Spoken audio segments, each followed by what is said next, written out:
So,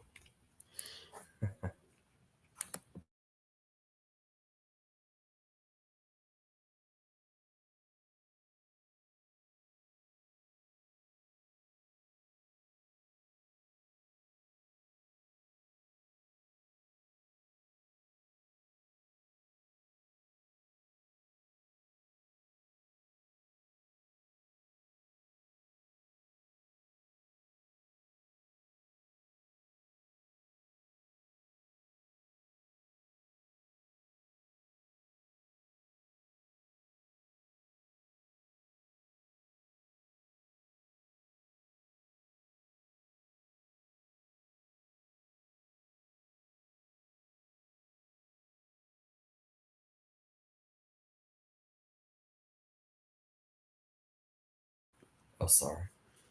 Hello.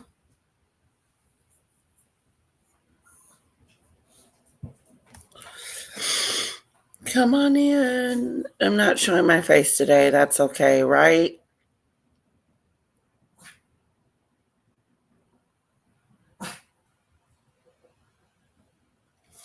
Come on in. Come on in. Hello, hello, hello. I have some Trump MAGA stuff, and then I have some Meghan stuff.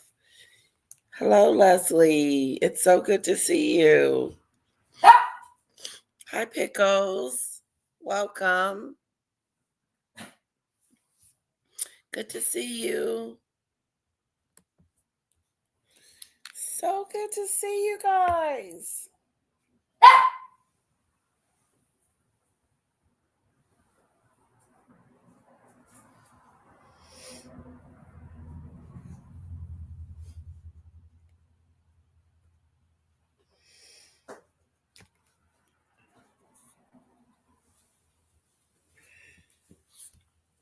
Hello, Polo. What's up?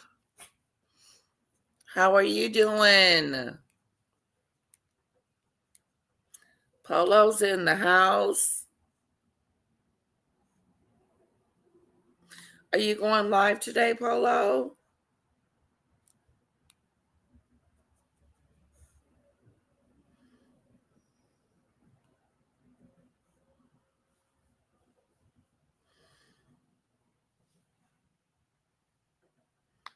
Polo's in the house.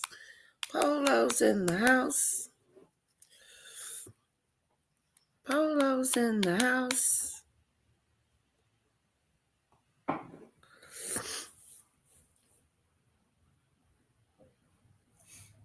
Tremendous Thursday. I'll go live tomorrow for Fireball Friday. Woohoo!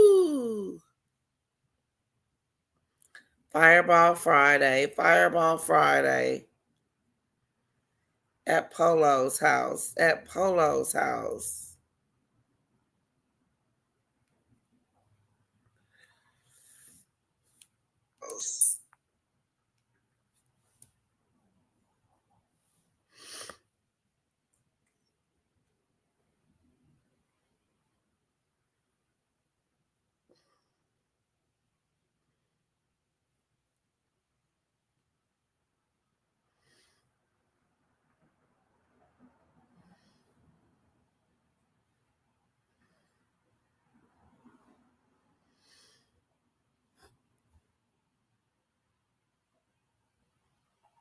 Whoa. Hello, Corrine.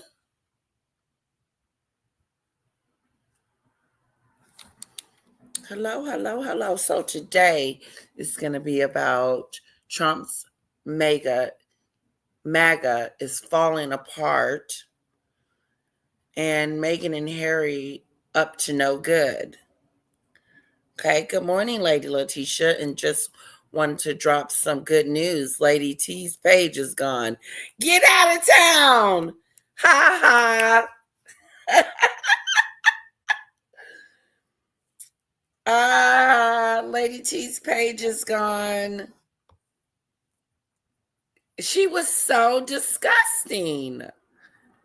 She was talking about how she hate white people, how she hate black people, how she hate people. She was so nasty. Now all we got to do is get maggot off. Ha ha ha ha ha. Ha ha. Vow. Just vow.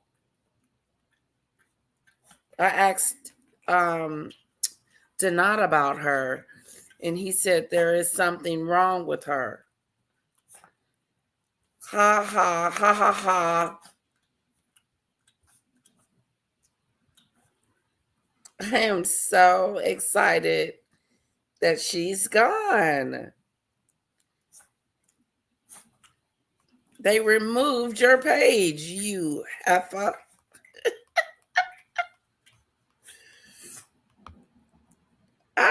Your page got taken.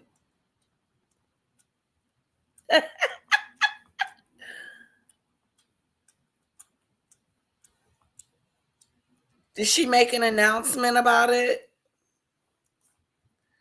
How do you know, Corrine, that it's been terminated? Terminated.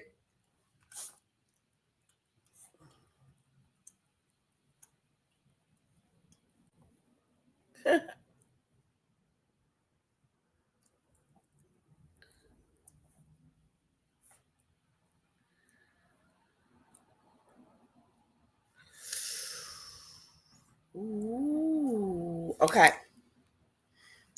Ha ha, that's what you get. Today is a very good day. Hello, Snowdrop. It's gone. You can't find it. I don't see it, Corrine. I couldn't find it. It's gone. Ha ha. That's what she get.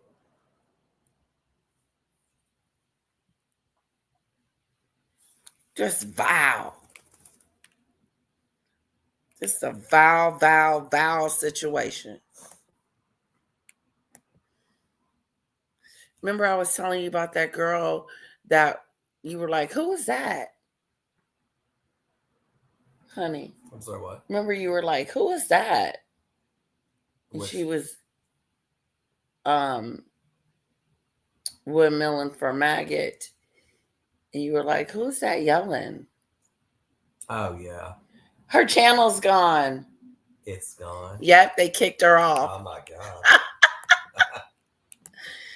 They kicked her smooth off. Wow.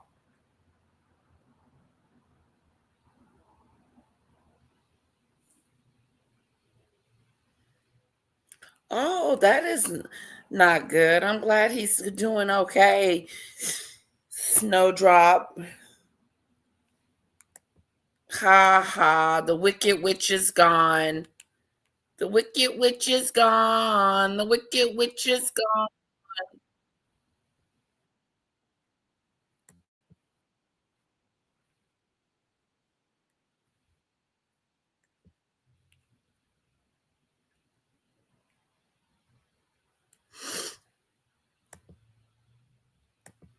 Ding dong, the wicked witch is dead.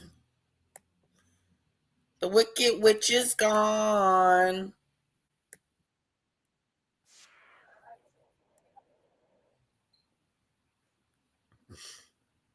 She was the wicked witch of YouTube.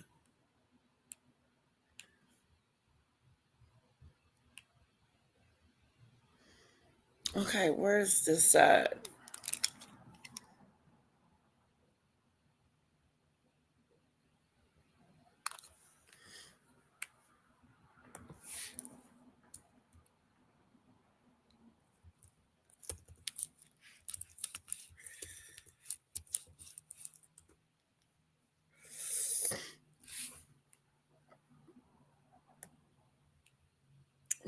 Let me see.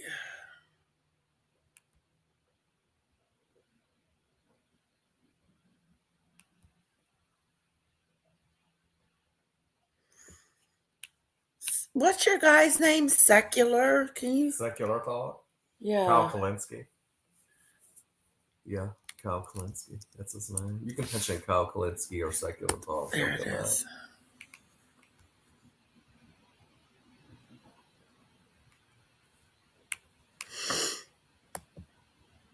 But he's very passionate. This is the one I want to do. Make a civil war.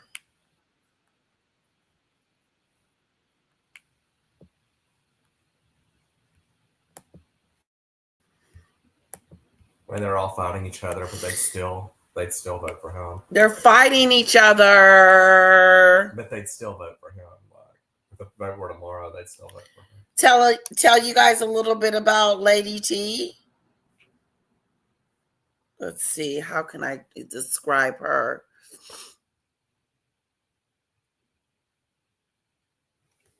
She was on Maggot's channel, Windmilling for Maggot, talking about me, Stormy, Polly, and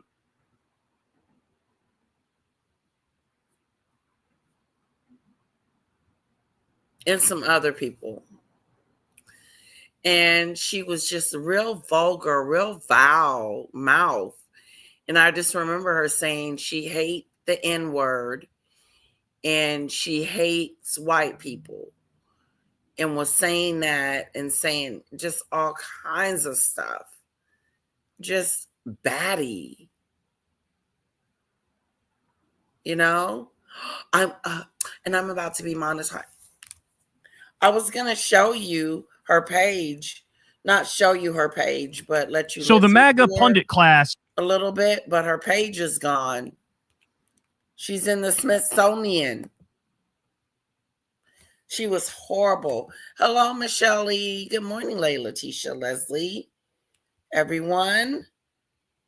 Hello, Pickles. Yeah, that's... Let me see if I can... Hold on.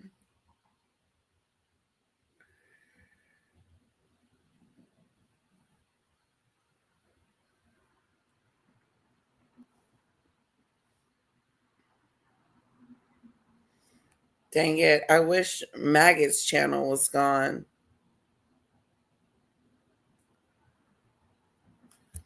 This is her talking crazy. The internet saying that I don't love my mom. But ain't nobody called CPS. That's her. Like, no, but I'm saying that's what she tried to equate. 1 second, Lacey. I'm sorry. I swear to God, I'm glad my kids is grown, and I'm already trying to avoid a life sentence. A motherfucker would have ever played with me like that, and my kids ain't never had to have nothing like that. I'm a good ass mama, you know what I'm saying? I don't play no games with my children. A motherfucker would have played with me on this app about some CPS. I'm telling you, I'm going to jail. I'm taking everybody out, straight up. Like, you motherfuckers is weird as fuck. This is a disgusting ass act. Y'all people taking shit way too far. You so focused on hating the mother that you're not understanding what you're inflicting on the child. She got to remember, as a child, I remember these people coming to me asking me about my mom. Shit that shouldn't even have to fucking happen because you don't like her mom? Bitch, then come outside. It's a multitude of ways to handle this shit without using corporations, bitch, because motherfuckers got hands that work on my mom. And that's the kind of trauma responses they were getting, Lady T, that they were reporting, because they were coming at me with, I have Ed for Ida. She is a low rider. I seen him vouching for you, and that's what you cries about her dad and his ashes and said that man was not dangerous. Her doxed her, so she wasn't ready yet or whatever the fuck. But I'm like, okay, bitch, this motherfucker really, really, really doxed you, like in a real way, and you over here. That's her. MAGA is not going strong, Debo.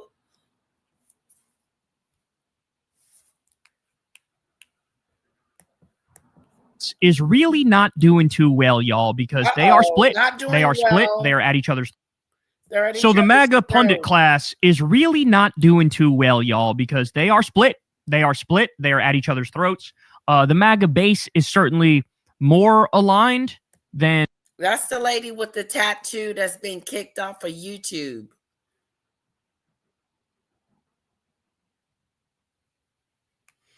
MAGA is falling apart.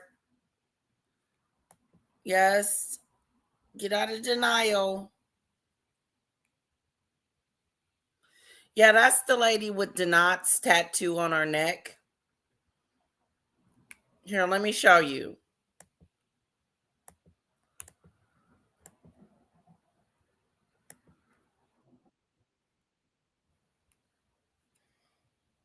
Hopefully you'll be able to see it.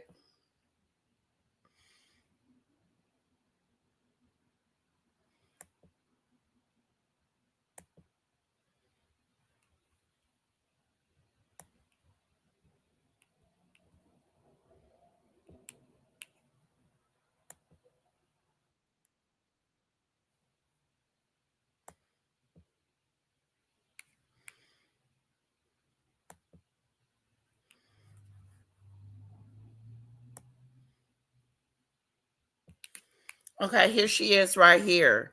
Can y'all see her? See the word deny? Deny right there on her neck.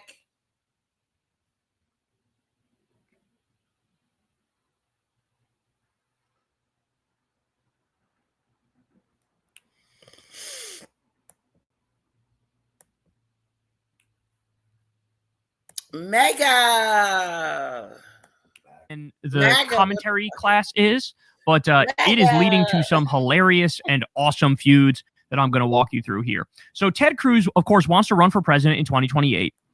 I think Denot likes both. He's fluid. I think he likes men and women. He doesn't have a preference.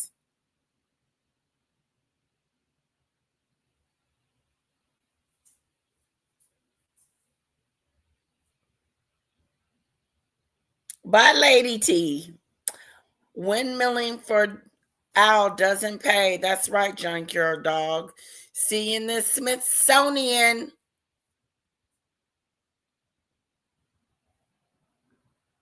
Nothing, Cece. You haven't missed anything yet. We're finna talk about Donald Trump.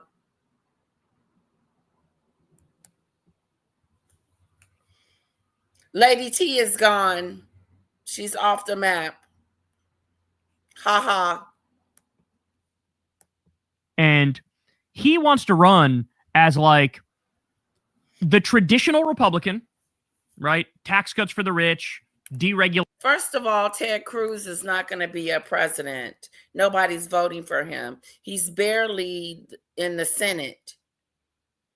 So go somewhere and sit down, Ted Cruz. Nobody wants you as a president. Think again.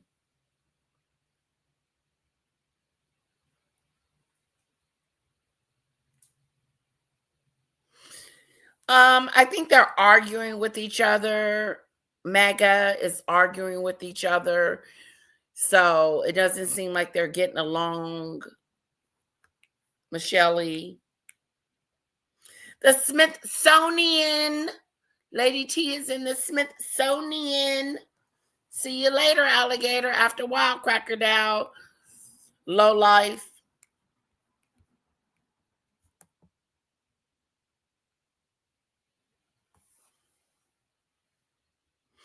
Yeah, she wants you to talk about Denot. She wants to talk about Denot and how Denot did this to her and that to her, and he did this and he did that. No, he didn't want you, and he rejected you, and then you lost it. Windmilling means someone that is taking up for someone. So Lady T is backing up Maggot with her BS. Backing her up, agreeing with her, saying that we're nothing and she hate us and all this other stupid stuff.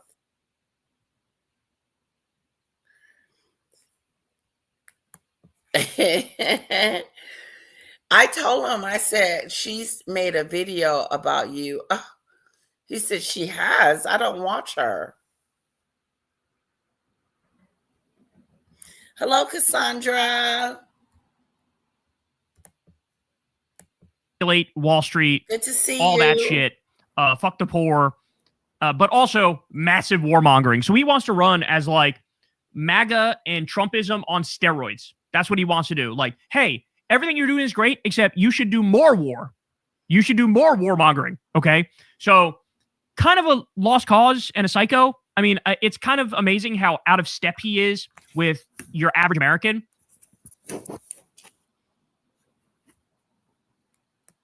But he is so convinced that, like, he's got it nailed. Remember when he said in that interview with Tucker Carlson, like, I got involved in politics to serve Israel?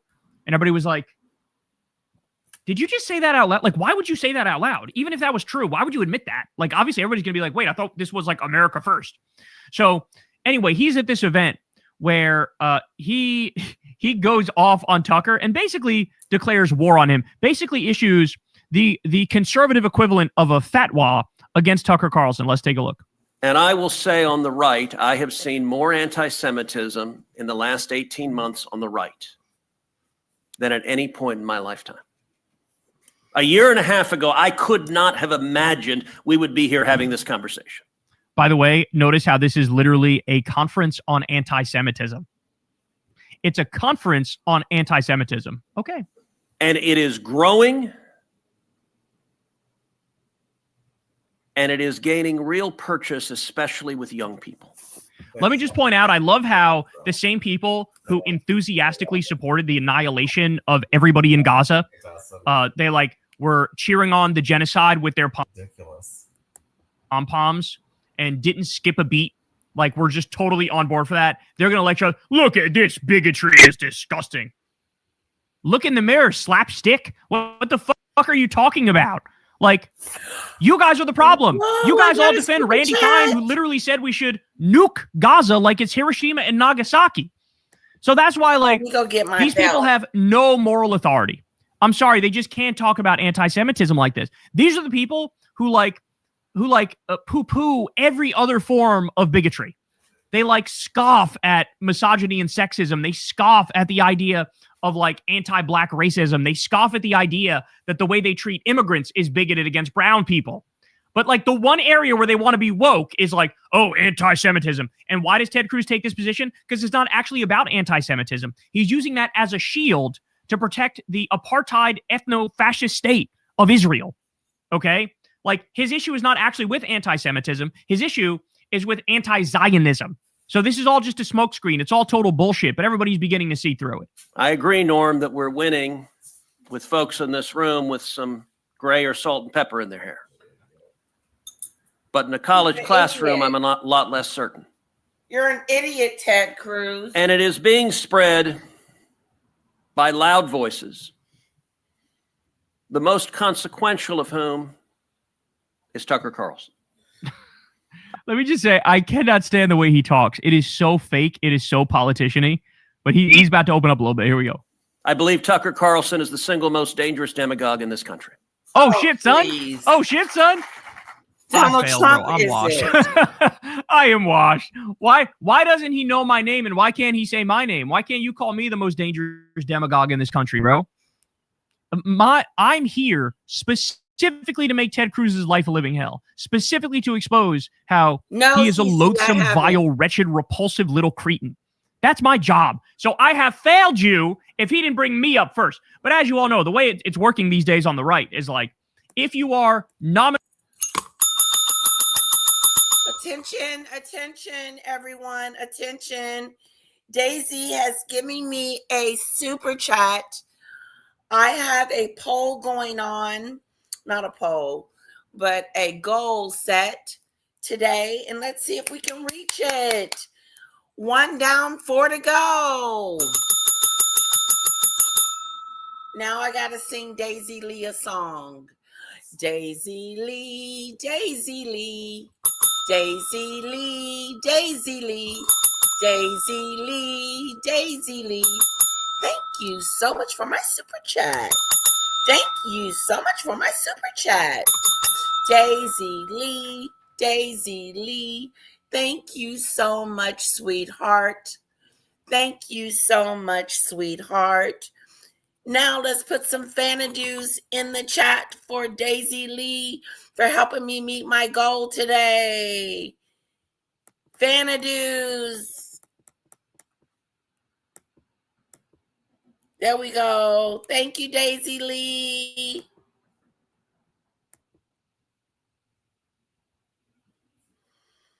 Thank you, Leslie.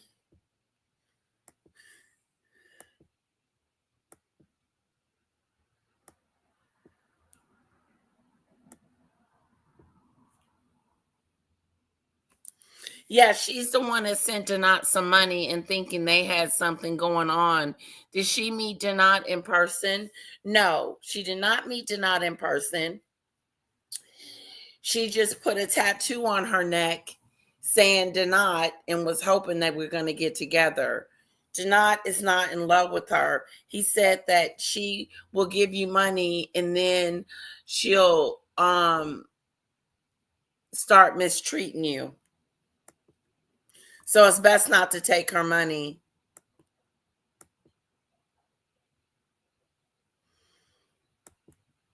Thank you guys. Support my channel.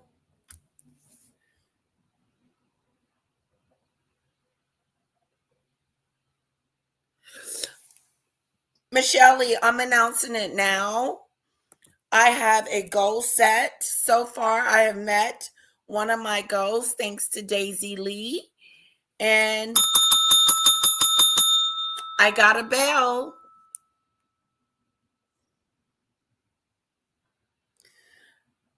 Attention, wake up, Calypso. Hello. Oh, I got another super chat. I met another goal, guys. Hold on. Demons in the bushes. I got my bell. Attention, everyone. Attention. Leslie has given me a super chat. Thank you so much, Leslie. Now I got to make a song for you. Leslie, thank you. Thank you, Leslie. Thank you, Leslie. Thank you, Leslie. Thank you, Leslie. Thank you, Leslie. Thank you, Leslie. Thank you, Leslie. Thank you, thank you. Thank you, thank you, sweetheart. Sweetheart. Thank you, thank you. Thank you, thank you. Put some hearts in the chat for Leslie. Yay. Woo. Put them fans. Where them fans at? Where them fans at? CC, thank you. Thank you for enjoying my songs.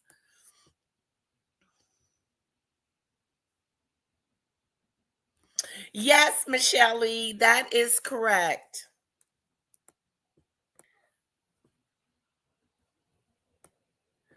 I have 2 super chats, 2 super stickers, 2 super chats, 3 to go to meet the goal today.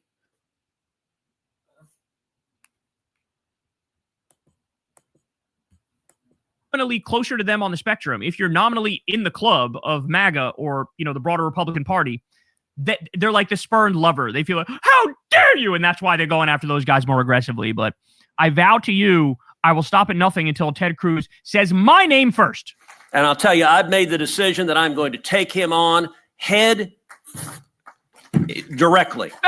Bruh. How'd you fuck that up? I'm going to take him on head directly. Ted, oh my God. When you're issuing your fucking little conservative fatwa, maybe I don't know, be on point a little more. Should have had some extra caffeine in the morning or something, dog. What is this? That was so embarrassing.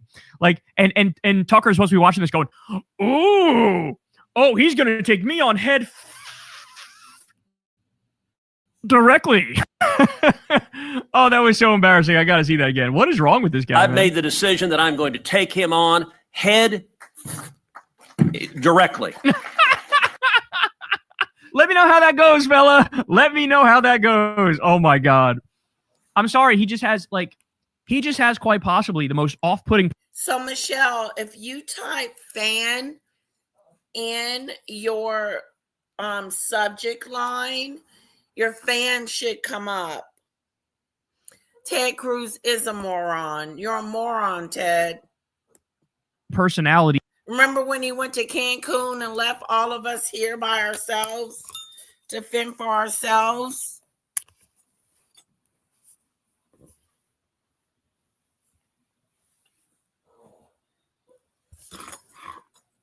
Yep. He went to Cancun while there was a storm. On planet Earth, right? I'm Ted Cruz. Me. And I would like to say... No, it works on Android. That I'm going to speak Android like a politician. And I'm going to take on Tucker head... Type in hand... Directly. What a loser. Michelle Lee, type in hand... Rocky Doolittle, type in hand fan, HAND fan. Type in hand fan.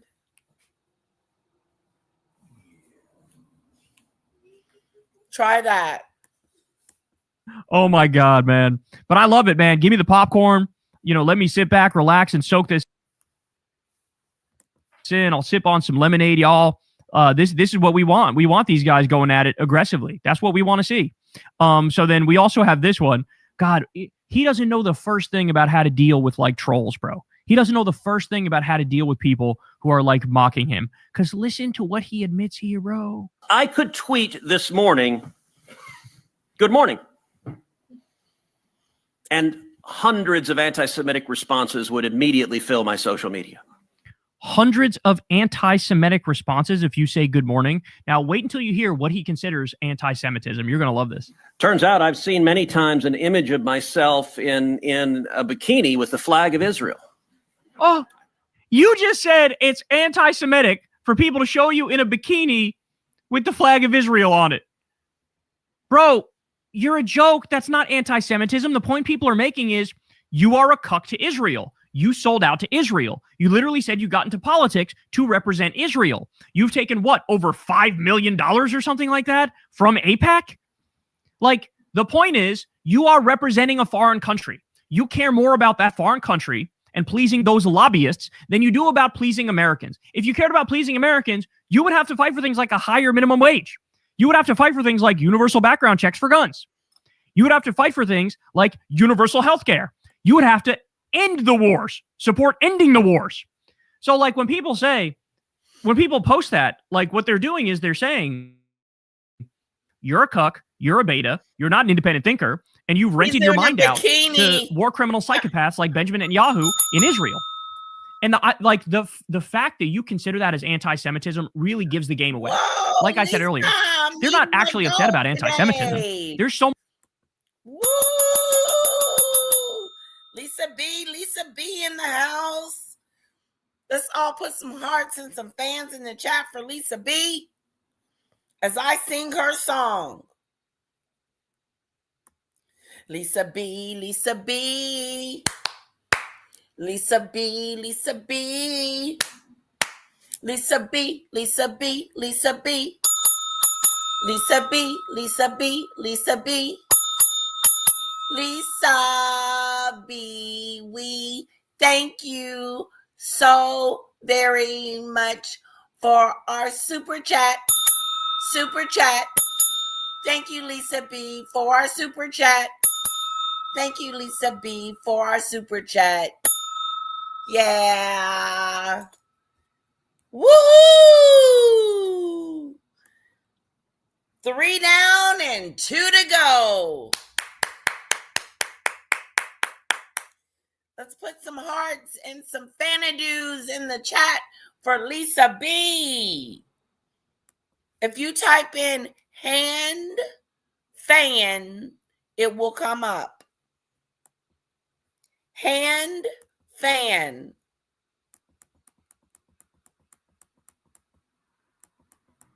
Thank you, Lisa B.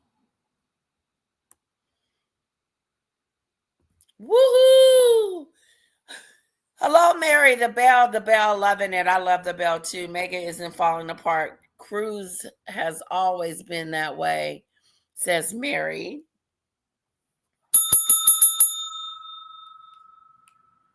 Thank you, Lisa B. You're a sweetheart. So much anti-Semitism on the right. Like, it's insane. You can't even see straight through the anti-Semitism on the right.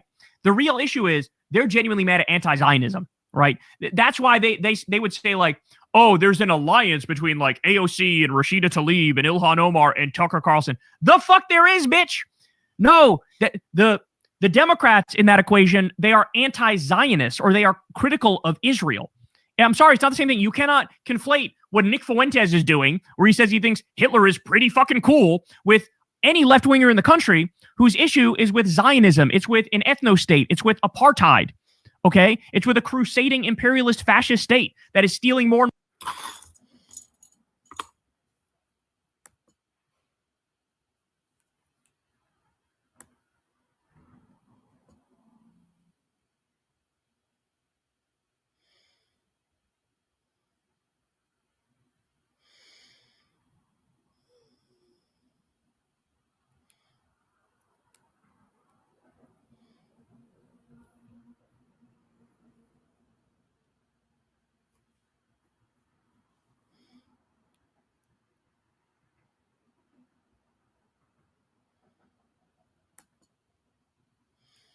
Our country is doing really well. I mean, at a level that nobody thought. We took a little excursion because we felt we had to do that to get rid of some evil.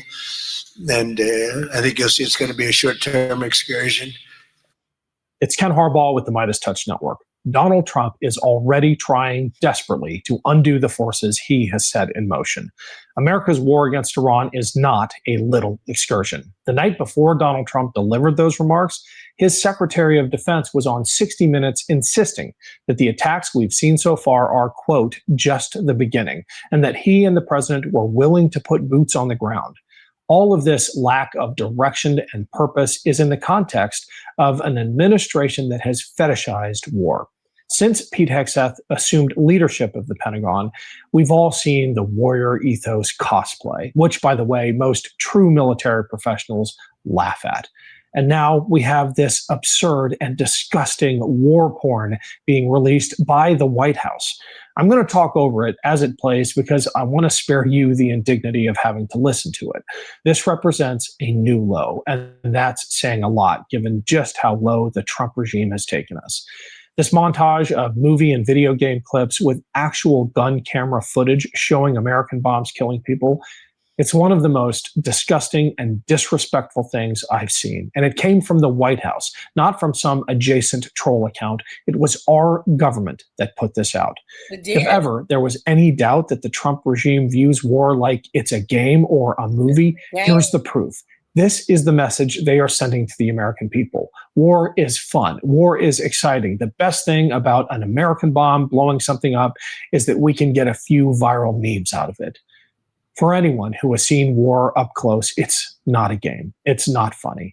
I know there is a dark humor that sustains soldiers on the front lines. I've been in trenches with Ukrainian suicide drone crews who use humor to stay sane.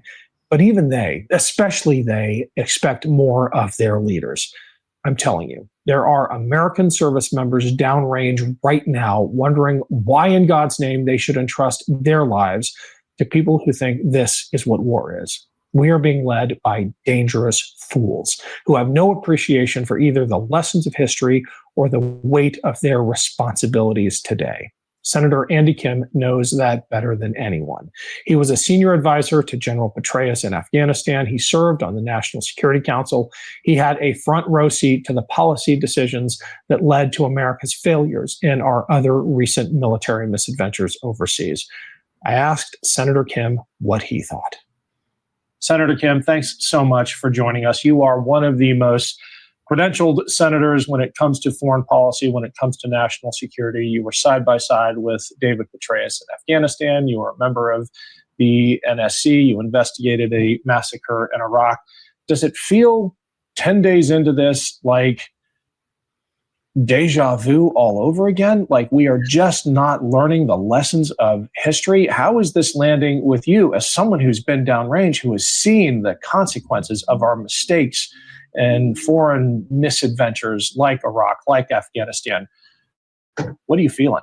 Yeah, I feel like we haven't learned the lessons at all, and that we are just right back to where it was. And it's just in many ways even worse situation, because like I've never seen, like as you said, I worked at the State Department, I worked at the Pentagon, at the White House.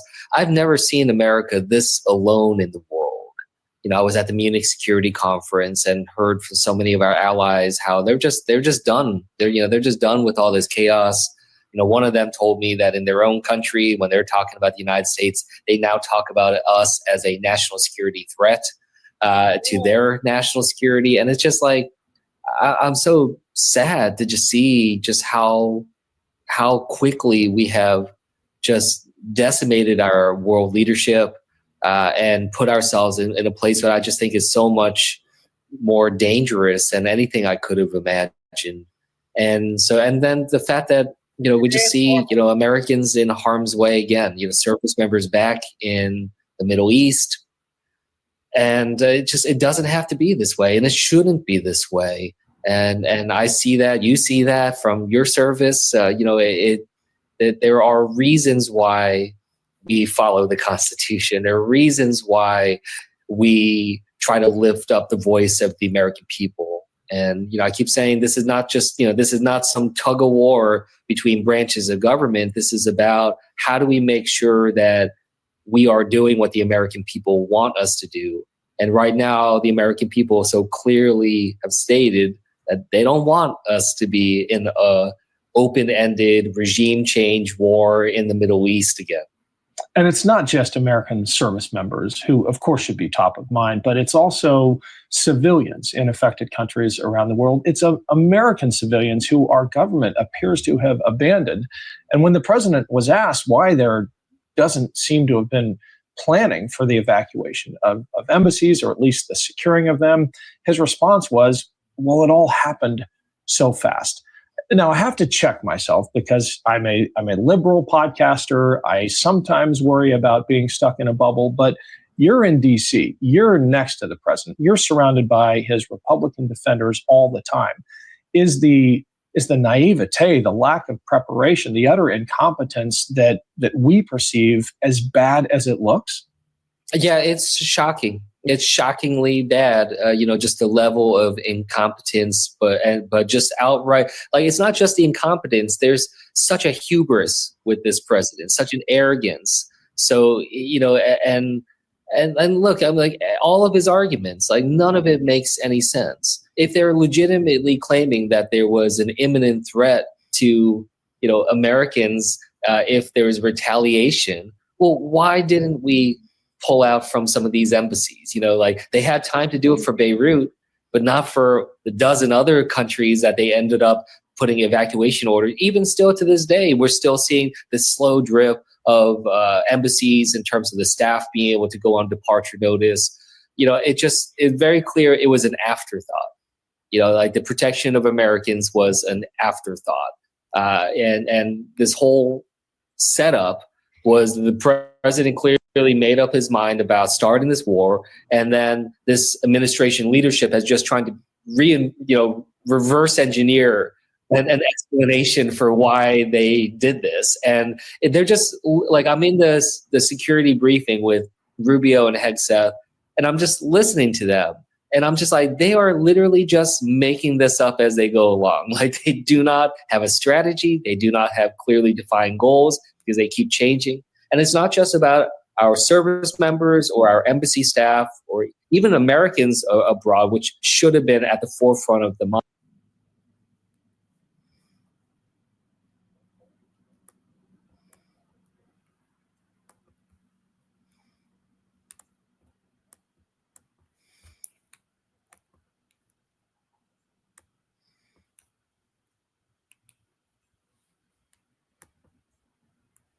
Donald Trump is panicking as his unlawful war against Iran, it is beyond out of control at this point. While Donald Trump claims the United States has won the war and has totally decimated Iranian capabilities, and Trump said, I want all the businesses to know the Strait of Hormuz is safe. Let's use it. Go out there. We've saved the day. You've got the Strait of Hormuz all to yourself right now. we are seeing ship after ship being hit by Iran, and Donald Trump is creating a false sense of security, telling them to go, and they are being hit mercilessly right now by Iran. I mean, last night I learned that the UK Office of Maritime Trade Operations reported an Iranian attack on another container ship in the Persian Gulf in the United Arab Emirates. Earlier yesterday, remember, there were those 3 ships that were hit in the Strait of Hormuz, and then the Iranian Revolutionary Guard Corps Navy leader said, "We warned you not to cross, and we said we were going to do it, and you didn't get our permission, so we're striking you down." The Strait of Hormuz is effectively shut down right now. It is shut down right now. The price of oil right now is surging. By the way, off the coast of Iraq, there were these ship-to-ship transfers taking place with a Malta-flagged Greek ship and a Marshall Island flagged U.S. ship that were doing this ship-to-ship transfer. Those were hit by an Iranian unmanned vessel. I mean, Iran is rolling out all this equipment right here. You think about the devastation to the area as well, with the sheer amount of oil that was there, that's likely in the water right now. You have that taking place. But with all of this going down, though, late last night, Donald Trump gave this bizarre interview after that disastrous speech he gave in Kentucky. And in this interview, he was like, "I want all the businesses to know you're great, you're doing well. Like, go use the Strait of Hormuz. Things are great right now." He said the Strait is in great shape. What do you mean the Strait is in great shape? The Strait couldn't be in worse shape. Here, play this clip. Treasury Department buy oil futures as a means to keep the oil prices down or bring the oil We're going prices to be in down. very good shape. You see what's happening. They are pretty much at the end of the line. Doesn't mean we're going to end it immediately, but they've got no Navy, they've got no Air Force, they've got no anti-air traffic, anything. They have no systems of control. We're just riding free range over that country. And now we're going to look very strongly at the Straits. The Straits are in great shape. We've knocked out all of their boats. They have some missiles, but not very many. I think we're in very good shape. And then Donald Trump is asked, "Well, what have you heard?" By the way, Peter Ducey of Fox asked this question. "What have you heard about the bulletin that Iran may be plotting revenge in California with drones?" And Trump's like, "It's being investigated. You've got a lot of things happening." You have a lot of things happening. That's your answer? What's wrong with this guy? Here, play this clip. President Trump, what have you heard about this bulletin that some law enforcement put out about a possible Iran revenge plot in California, where there would be some kind of a boat offshore launching drones towards the... It's being investigated, but you have a lot of things happening, and all we can do is take them as they come. And the war itself is being prosecuted as well as anybody has ever seen. And this is other countries telling me too. Big countries, powerful countries. They said they've never seen anything like it. And they also agree with what I'm doing. They say it's an evil country, and it's been for 47 years that way. What about sleeper cells, Donald? Have you been briefed about sleeper cells? And he goes, "We've got our eye on all of the sleeper cells."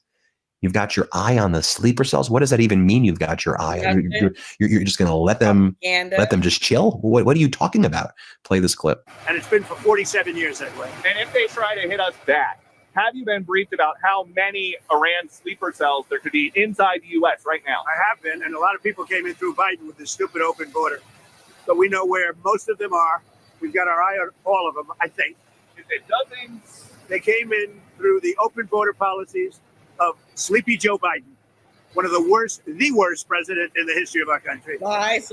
We've got our eyes on all of them, but the war itself is being prosecuted at a level that nobody's seen before. It's pretty...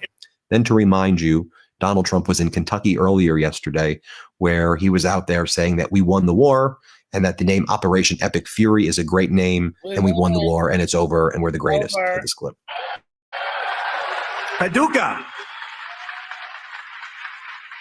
And as we take decisive action to stop the threat posed by the terrorist regime in Iran with Operation Epic Fury. You're not a terrorist.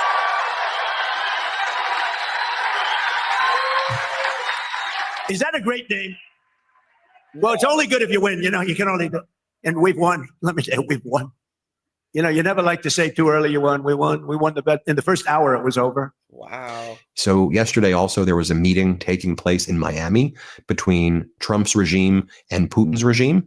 Yeah, in Miami. Was it secret? No. So Russia is helping Iran try to kill Americans, destroy American assets, and win the war. Russia, through Putin, is out there saying publicly, we have, complete and utter support for Ayatollah Manjabi, the new, far more extreme Ayatollah, if that was even possible, and far more deadly one, even according to the Jerusalem Post, far more deadly than the old Ayatollah, right? Putin's praising the guy. And so what does Donald Trump do after all our intelligence shows that Russia is helping Iran in this war, which is not a shock. They're allies with each other, Russia, China, Iran. What do you think is happening in Ukraine? Donald Trump, his regime hosts the Russians in Miami. Yet again, what do they meet in Miami every other week?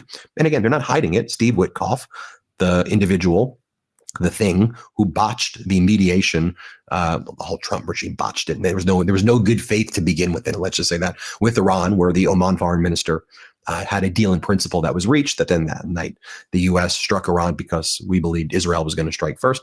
Here's what Witkoff said. Today in Florida, the Russian delegation led by Special Envoy Dmitriev met with the U.S. delegation, including Special Envoy Witkoff, Kushner, and White House Senior Advisor Josh Greenbaum. Okay, to which Kirill Dmitriev, Russia's envoy to the U.S., says, "Thank you, Steve, Jared, and Josh, for a productive meeting." Wow, very productive meeting between the U.S. and the Russians. While Zelensky's trying to help the U.S. with anti-drone technology and help our allies, or perhaps we should call them at this point, our former allies in the Middle East. Zelensky has the technology because the Shahid drones from Iran and those ballistic missiles have been used because the alliance is Iran, Russia, China against Ukraine. And Zelensky realizes this is a second front of a world war, essentially, that's now been opened up in the Middle East because of Donald Trump, with Russia and China helping Iran against the U.S. and against U.S. and NATO interests in the Middle East. So can I help you, Donald? Well, maybe you could help my son, Eric, who's doing a drone company, who would love some of that technology and would love that IP for his technology. Zelensky's like, what the hell is going on here? And then Donald Trump's holding meetings with the Russians to undermine Ukrainian sovereignty. Isn't it just so dang obvious what is going on here? By the way, more black smoke can still be seen from Bahrain's international airport strikes there. The port of Salal in Oman, their main petroleum facility, utterly destroyed by Iran. What about cyber attacks by Iran? Yep, they're doing that too right now. Iran expands its war with a major cyber attack against the U.S. company medical technology giant called Stryker. The logo of an Iranian-linked group appeared on devices of employees of Stryker. Yep, U.S. medical device maker Stryker was hit with a cyber attack from Iranian activists who remotely wiped employee devices. Many employees have had their devices and data wiped and cannot access their accounts. Stryker makes surgical imaging equipment, defibrillators. The hackers say they targeted Stryker in retaliation for U.S. bombings of the all-girls school in Iran. They say they have wiped more than 200,000 Stryker systems, servers, and mobile devices, and stole 50 terabytes of critical data, forcing Stryker offices in 79 countries to shut down. So we can expect that to expand as well right now. So what's the White House posting? Like, how are they dealing with this, right? As here are the countries that were hit on day 12 of the Iran war by the U.S. Oman, Kuwait, UAE, Saudi Arabia, Qatar, Bahrain, Iraq, Iran, Israel, Lebanon, and the Strait of Hormuz, right? This is a regional war. This is a massive in scope right now, right? So what's Donald Trump posting? He's posting videos like this on the White House account. Strike, doing bowling videos where the pins are, we won't stop making nuclear, the pins are Iran, I guess, and they say we won't stop making nuclear weapons.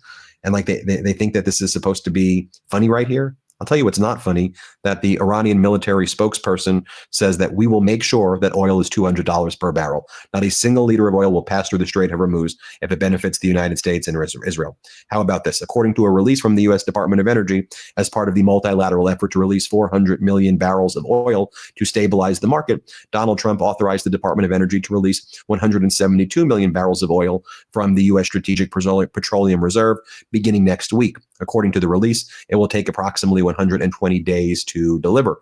So how's that helping oil? Well, crude oil is surging to over $95 per barrel after that announcement right there. Because look, it's a 40% reduction in the current supply of crude oil held by the U.S. Strategic Petroleum Reserve. So it's basically cutting it in half. So oil's surging 8% or more after hours, pushing $5 diesel as more likely in $4 a gallon gasoline, likely going to see that sooner. Out here in California, it's like already $6 or $7 a gasoline. As Gregory Brew, who covers this stuff, says, so the U.S. is releasing 172 million barrels from the strategic reserves. It will be done over 120 days, so 1.4 million barrels per day, though they will have trouble putting out more than 1 million barrels per day. So the strategic reserve will be left with approximately 240 million barrels per day left. Do I get this right? This is really something. By really something, he means stupid, because the amount of petroleum that's actually the amount of barrels per day that's needed is over between 20 and 30 million a day is what's needed. So 1 million is not going to make a dent, but over the course of 120 days, it will deplete our strategic reserves. So like quite literally, what the hell are we doing right here? And if you wonder, well, is Iran going to surrender? They have no interest in surrendering. They know that this is a war of attrition. They know that they actually have Donald Trump by the little tiny marble things that may or may not even be there at this point, or never were there. Sorry for the visual. Iranian's President Pezeshkian outlined what Iran views as a path to end the war, saying it must include recognition of Iran's legitimate rights, payment of reparations, firm international guarantees against future aggression. Okay. Pezeshkian says he conveyed the message during talks between leaders of Russia and Pakistan, because that's the damn alliance, Donald. And I know you threw India under the bus for Pakistan, but guess who's talking? Your buddies over in Pakistan. Yeah, I know they gave crypto money to your World Liberty Financial, so you had their chief general over as well, and because they lied and said you deserve the Nobel Peace Prize, by the way. Remember that Nobel Peace Prize? I stopped 8 wars. Remember? Oh my God. But here's what Pakistan's president wrote. Talk to the leaders of Russia and Pakistan. I reaffirmed Iran's commitment to peace in the region. The only way to end this war, ignited by the Zionist regime in the U.S., is recognizing Iran's legitimate rights, payment of reparations, and firm international guarantees. And so what Iran is doing, by the way, just so you know, and this is what Russia's guiding them on, is the language that Ukraine is using, firm international guarantees, these types of things. Iran is now using that language at the behest of Putin to try to create moral equivalence as well, to also undermine any effort of Ukraine in order to bring peace to the region. And again, this is part of a global. Donald Trump has brought about a global reordering that will make the United States the weakest ever. And again, I think we put this out on our Midas Touch account, which is we're seeing in real time just how Donald Trump was able to bankrupt all of these casinos over and over again, except instead of casinos, it's us. And it's just happening in real time. We can see it. Sad. But those are the facts. Hit subscribe. Let's get to 6 million subscribers. And thank you all so much for watching.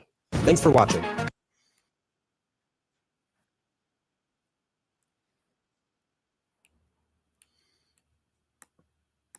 It is only just beginning.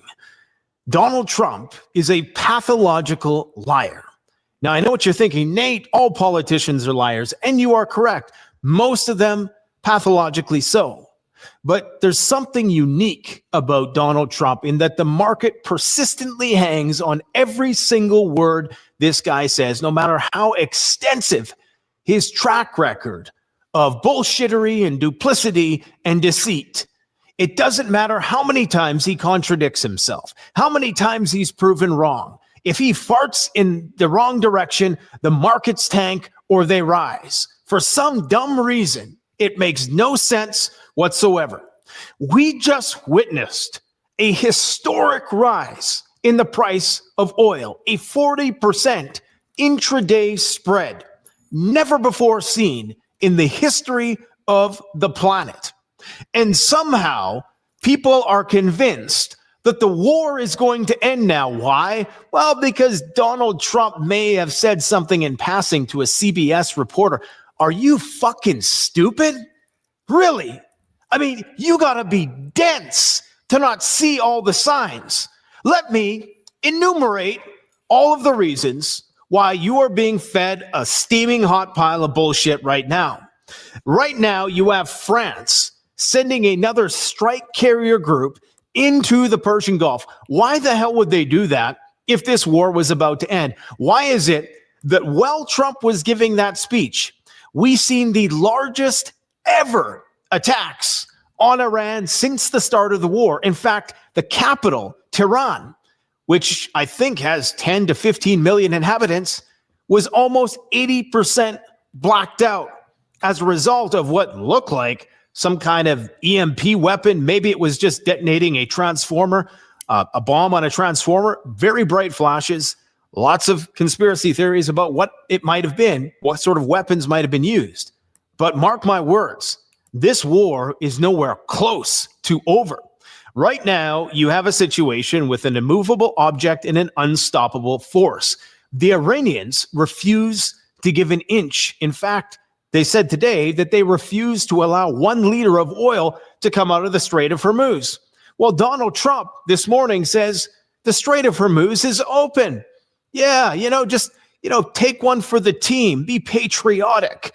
Grow some balls. Just go through the strait. Meanwhile, you have the USS Abe Lincoln and its entire armada sitting comfortably outside the range of Iranian anti-ship missiles and some of their drone and missile technology, 700 kilometers outside of the Strait of Hormuz, essentially acting as gatekeepers for all the Iranian ships that try to pass through there, because the end goal is a blockade, because they know they have no solution for the area denial of these Iranian drones. Now, eventually, they're going to have to go in there because the Strait of Hormuz is not open. There was a coordinated campaign by a bunch of right-wing grifters today who all at the same time made the claim that ships were turning off their transponder.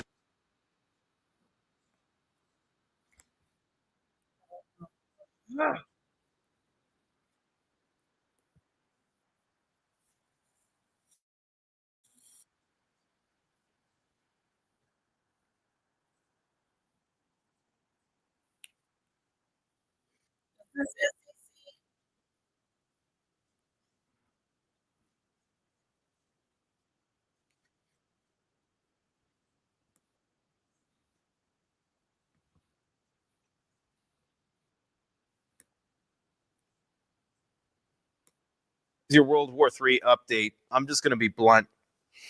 The Middle East is in flames and Iran is fighting like hell. Okay. They are fighting with everything they got.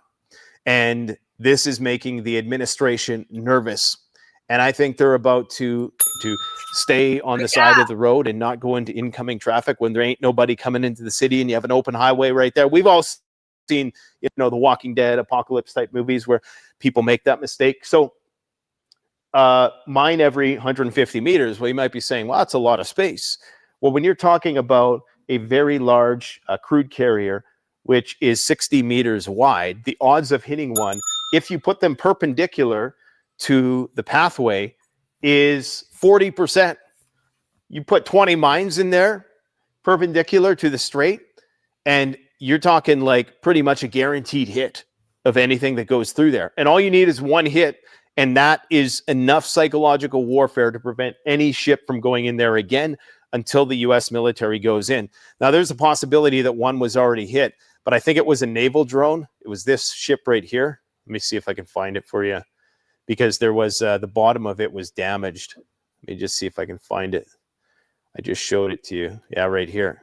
So you could see this. So they're using these unmanned kamikaze naval drones.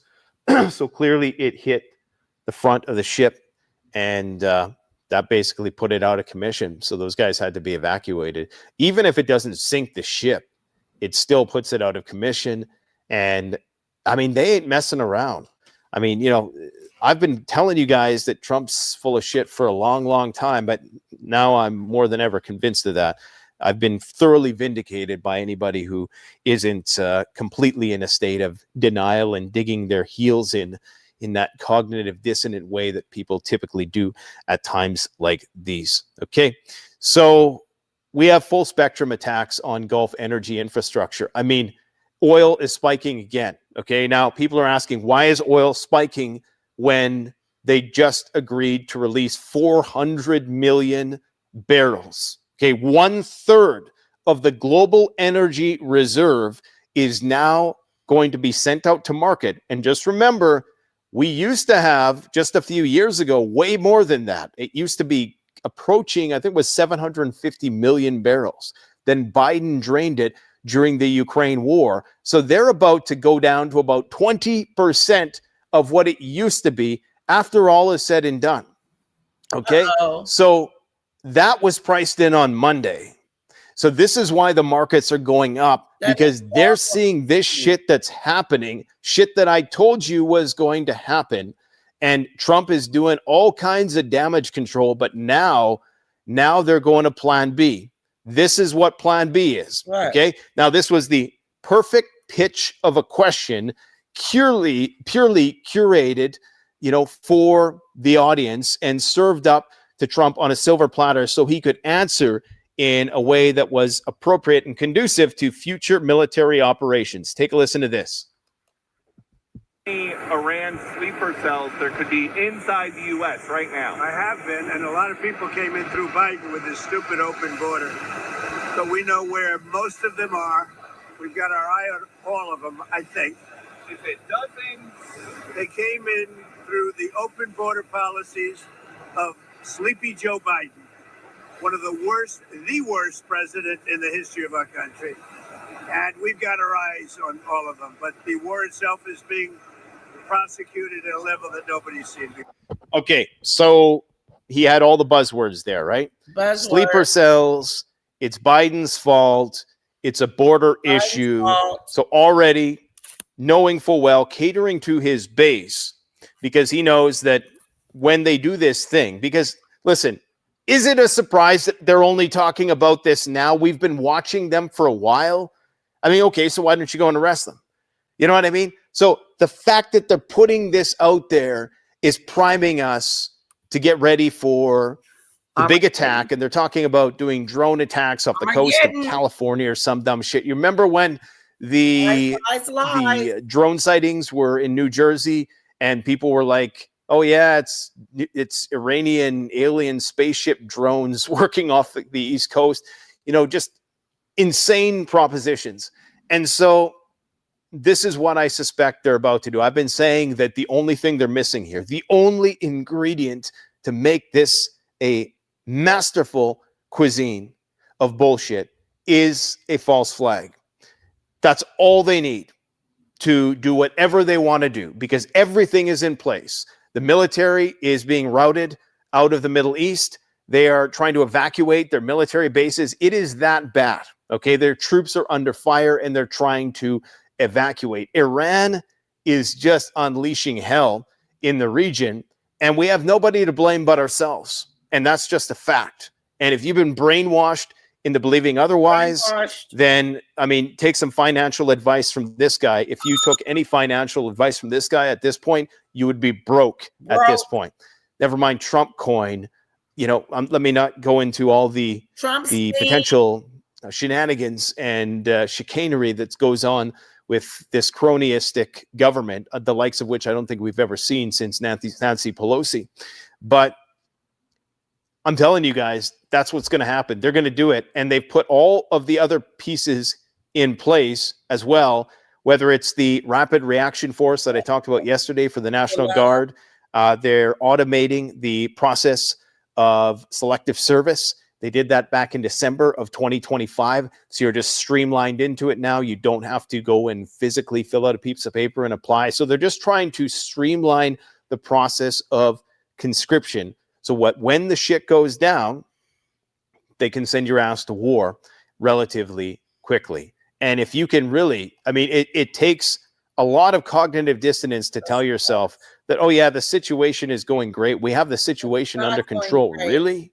You think they got the situation under control when you're seeing scenes like this? Look at that. I don't think so. So, in terms of what else is going on throughout the Middle East, let me just pull up a map for you here, just to have some visual point of reference. We have, as I indicated, several attacks, port storage facilities, even the fuel that the tankers use to fuel up with. I can't remember what they're called, bunkers or something like that. These things are being attacked as well. And so the tankers, when they go in there, they got no place to refuel to get out. And so this puts a lot of pressure on other adjacent ports in the region who are running out of gas. It's not just that people are running out of gas. I'm seeing video footage, and this was just recently sent to me, of not only gas stations run dry and shuttered, especially in parts of East Asia, but grocery stores as well. There's a run on grocery stores. So this situation is getting bad. Iran is saying, if we burn, everybody burns with us. And this is their nuclear card. And the more drastic measures they take, that's how you know they're reaching a point of desperation. And for the Israelis and the Americans, they're going to take that as a sign that they need to put the pedal to the metal because they're almost there. But the IRGC is surprisingly resilient. Now, let me just get on task here. Where should we go? Because there's so much news. There is so much news. Let's anchor in this for a second. So, how could this war potentially come to an end? Well, right now, what they're trying to do is they're playing their X Factor wildcards. And so what they're trying to do is neutralize all of the paramilitary forces, because there are millions of Iranian paramilitary in Iran who are now they have like a religious edict. They have a will to fight that didn't exist before we killed their pope or pope equivalent, which was their top cleric, which was the Ayatollah. So maybe at one point this was just economic, like in Syria. You know, they ran out of money to pay the soldiers, and then they had enough turncoats, and that approached a critical mass of people who just capitulated and defected, and that was the end of it. In Iran, I think it's a different story. You have people who are fighting patriotically. Not only that, so you have the patriotism, you have the fact that Iran is largely self-sufficient, and people are still more or less, they have food and water. But you also now have that religious provocation of taking out their primary guru. And that, of course, has motivated people in ways that I don't think a lot of us can appreciate here in the West.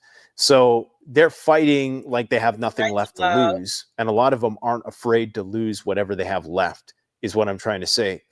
But that's not going to stop the Israelis from trying to foment some sort of insurrection. And so what they're trying to do now is there's these checkpoints throughout the cities, because the Besiege has the nation on lockdown, understandably so. They're in martial law, just like they are in Ukraine. Only in Ukraine, the people are less unruly and perhaps more conditioned to be compliant, which is why they've just... Okay, guys, we're going to move on from the politics, and we're going to move on to Meghan and Harry real quick, and then we're going to shut this sucker down. I have 3 super chats, 2 to go to meet my goals. Help me out, guys. I really appreciate it. So let's go over to, I have a video of Megadu about her going to Australia, and it's $1,000 a day, $1,000 to meet her, if you want to meet her. We will find out.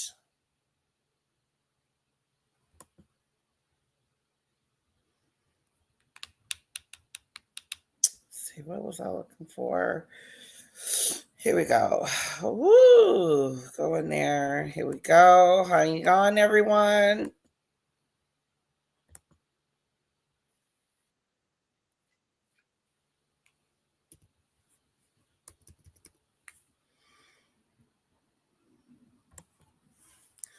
Let's see here. Down we go.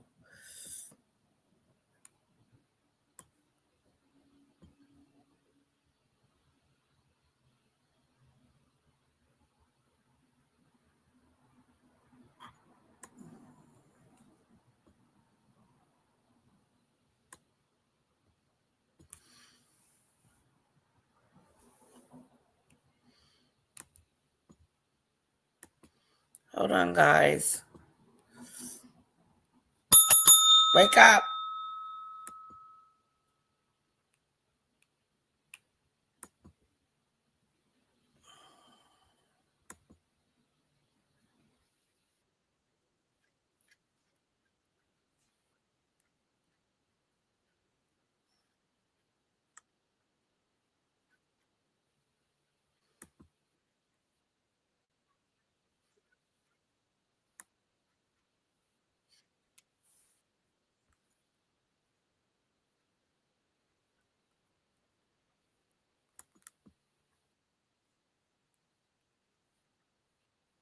announced last week, they're done. Like, they're done with the manufacturing. They're done. It's the kiss of death, according to Page Six, for any future deals. And then she went and did this International Women's Day post. Speaking as a woman, I have no idea what the F International Women's Day is, what it stands for, what it means. I don't particularly need it or want it. But the caption with, Meghan and her daughter with their backs to the camera, for the woman she will one day be. Happy International Women's Day. Photo by Papa Sussex. I mean, the affectation. We understand that Meghan is scrambling. There are now disparate reports coming out about Meghan and Harry planning a trip to Australia, another faux royal trip, where she may or may not be attempting to expand her as ever brand there. What are you hearing, Rob? Yeah, a couple of things here. So I hear they are going to Australia. The trip has been booked. They are going to go in April, so it's only a few weeks away. They think that this is their opportunity to turn up and really exploit what's going on with the family and Andrew. They can separate themselves. It's not a royal tour. They're there as private citizens. Oh, come on, though. They're pretending it's a royal tour. They will try to be met by dignitaries, heads of states. William, strip the titles. It cannot come soon enough. Do you know why he won't do it? I spoke to a friend of William's just a few days ago. When Diana had her HRH title stripped away, he said to her, "Mommy, when I'm king, I will bring it back." And I think he's having those feelings. He's no fan of Harry's, and Harry has certainly not treated him well. But there's some mommy issues here in HRH. That's why these titles, I'm not totally convinced, will be stripped when he is king. But they are going to go to Australia. Everyone I've spoke to said that the itinerary which is being put together is really a show and tell. They're going to test the waters. They're going to see if this could be a market for them. And if it works, we'll see them try this out in different markets now around the world. There is some support for them in Australia. I have friends down under that I spoke to, and they said that to get Harry and Meghan in Australia. You're right, CC. I got 4 super chats to meet my goal, guys. Help me meet my goal. Thank you.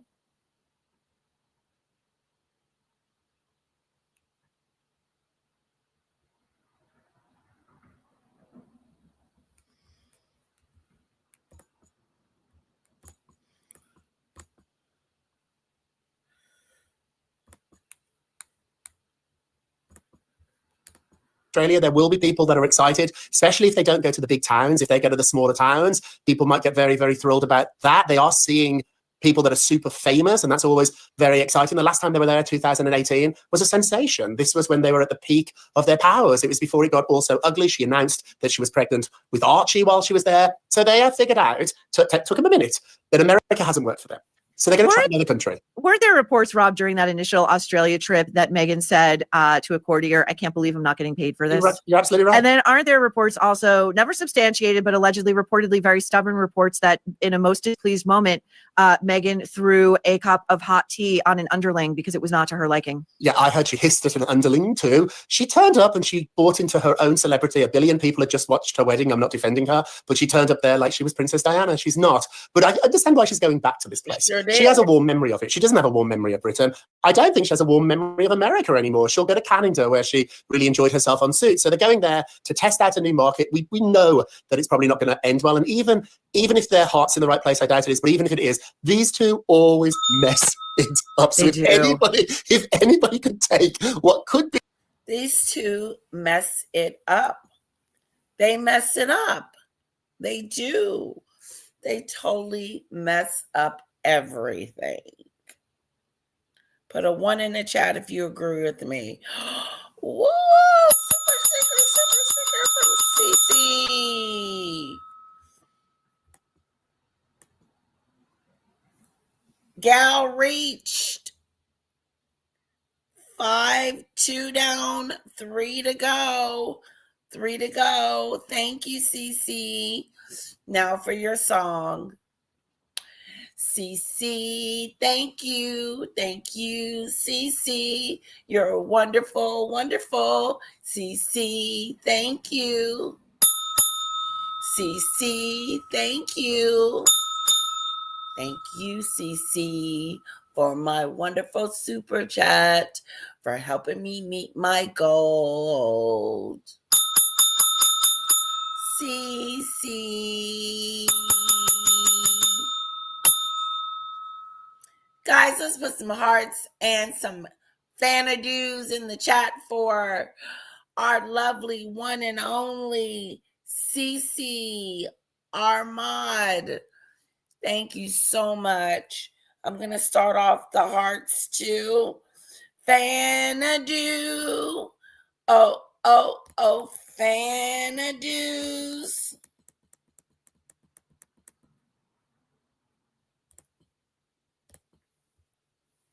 There you go. Thank you. 2 down, 3 to go. Super chats. Meghan and Harry are always messing up. Okay. How weird of her to show a picture of her and her daughter, but don't show her face. But talk about how brilliant she's going to be in the future. She's anything like you, Meghan. Pray. Pray. Let's see what else they're saying.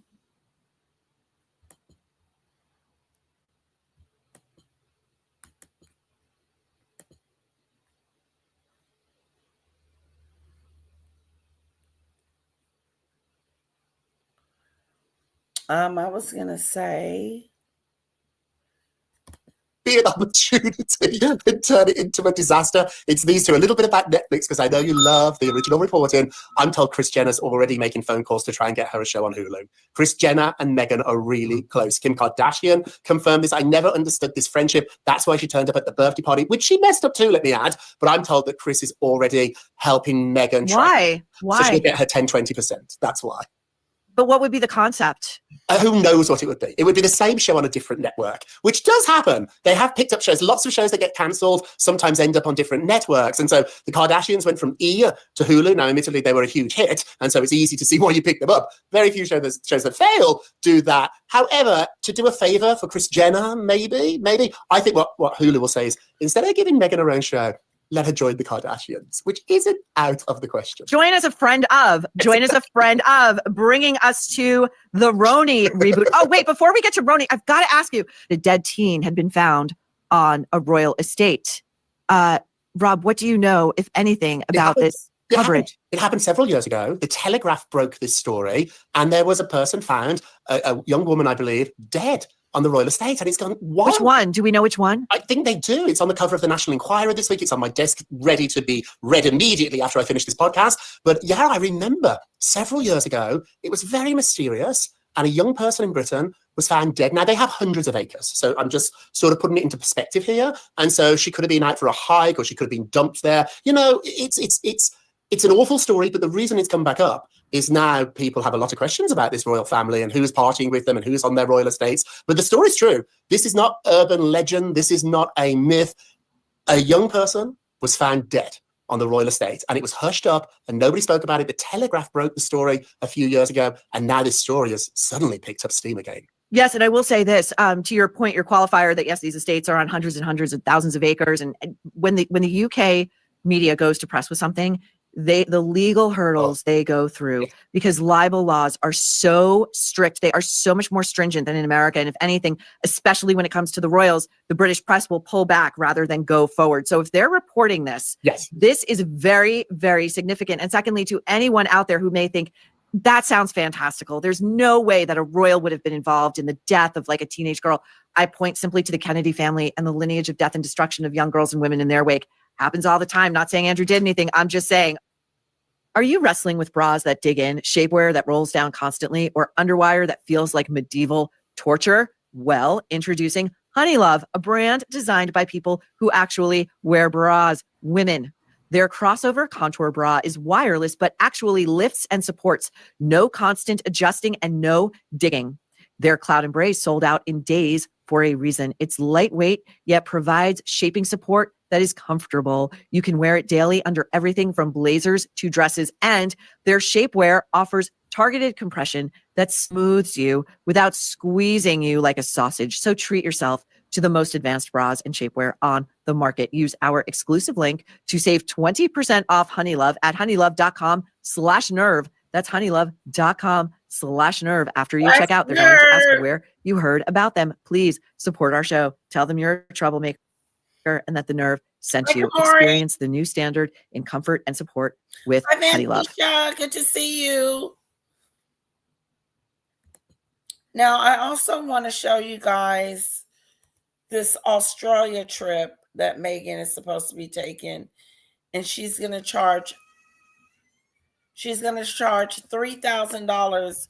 Regarding Andrew, I think you should be treated like $3,000 to meet Meghan. Screw that. Somebody I'm going to see for a second, and then that's it. And I'm going to give her $3,000 for shaking her Duchess hand. I don't think so.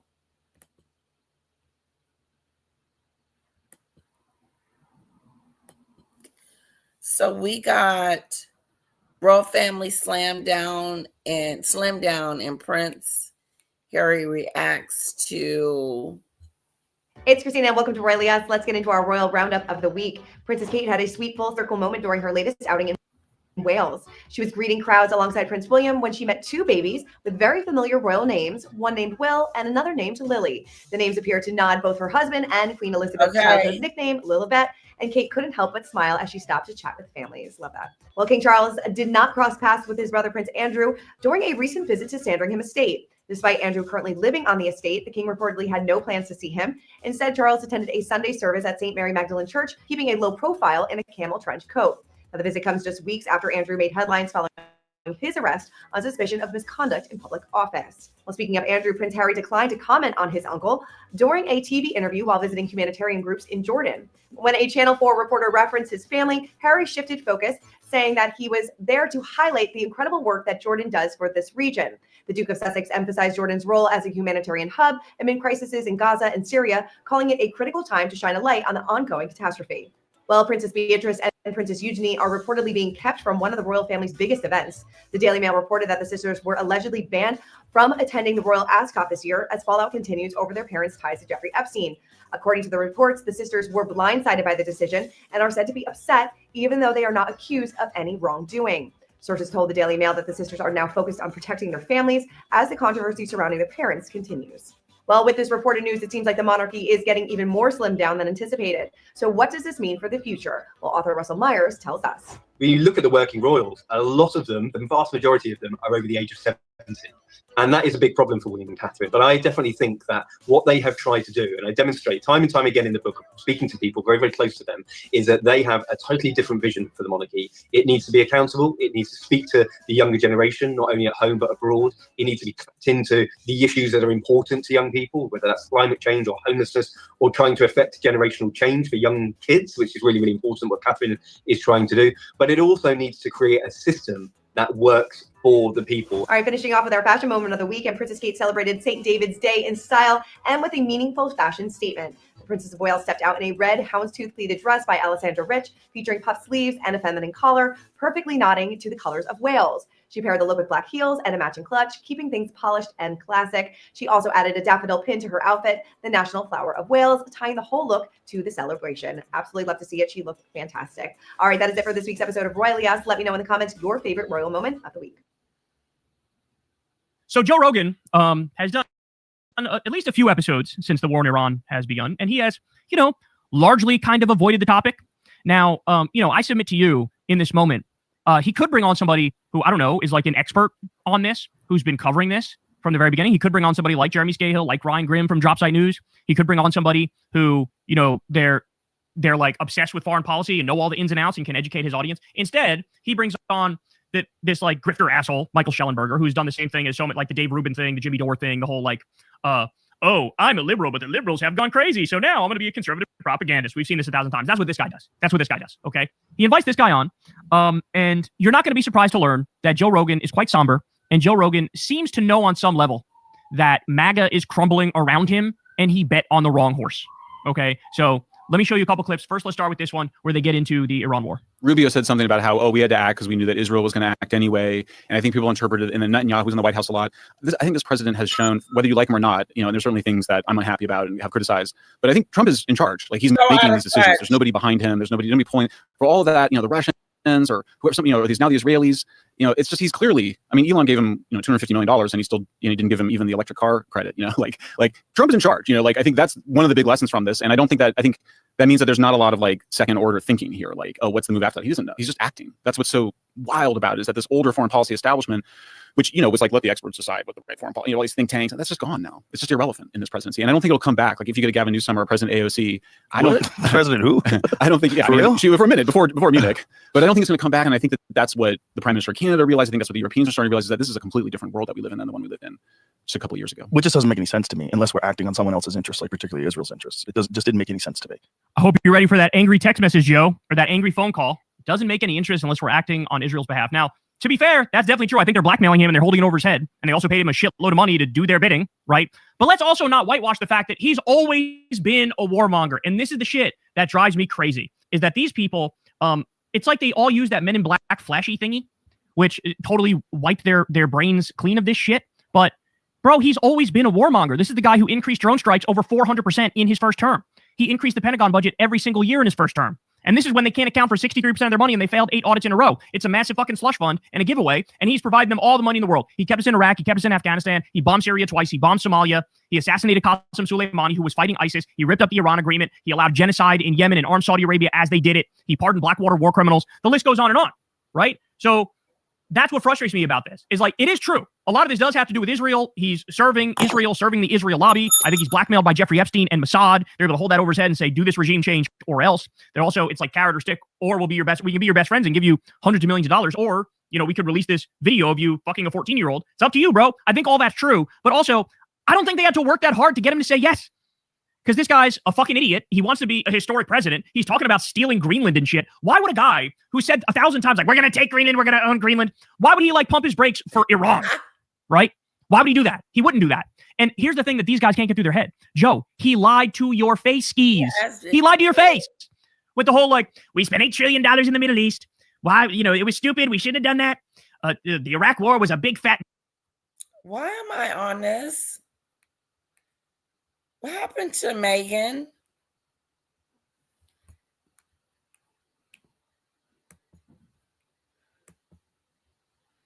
Hold on, guys.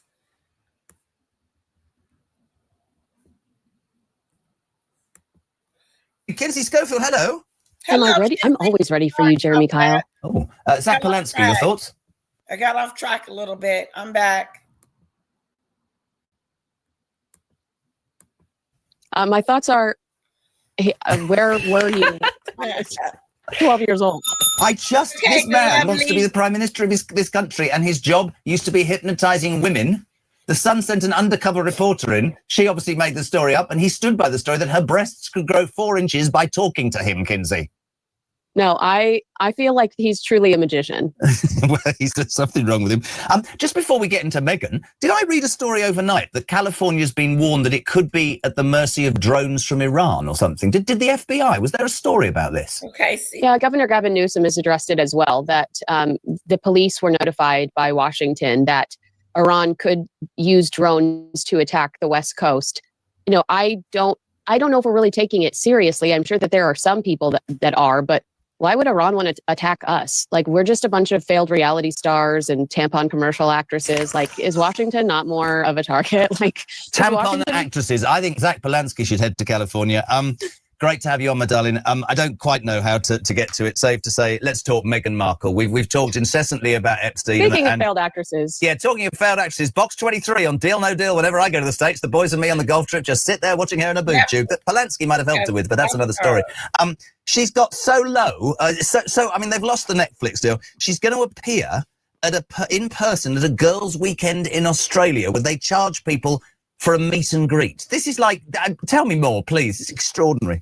Well, Poppy and I have our bags packed. We're ready to go. It's the Her Best Life retreat, and it's being marketed as a luxury women's weekend. This is happening April 17th through 19th. And I will say, strategically, it does feel, Harry and Meghan like to tell us that they're showing up in Jordan tomorrow. They do not like to give us a big heads up. I absolutely believe that this was to kill the Netflix story because they didn't want people debating that this is just another huge professional failure. You know, right after Spotify, you've got Spotify, Lemonada, Netflix, the graveyard just keeps getting deeper and deeper. So she's apparently doing this retreat where if you pay between $200 or $2,000 and $3,000, you get to enjoy an intimate gala dinner and a conversation with Meghan Markle. Not personally, you just get to listen to her sit up there and talk about anchoring in herself and other Meghanisms. Because anchoring in herself. Yes, that's one of the things she said during her Bloomberg interview. That, she's just learned to anchor within herself. I'd like to drop her anchor and watch her fall in the water. Well, that's ridiculous. So, sorry, they must be desperate for cash then, Kins. Gotta be. I absolutely think that this is a sign of being desperate for cash. Another sign is that her friend, Marcus Anderson from... They're broke. Meghan and Harry are broke. Meghan is charging $3,000 a head to sit next to her at a gala. Why would I pay her $3,000 to sit to her in a gala? I don't want to talk to Meghan. I don't have anything to say. Hello?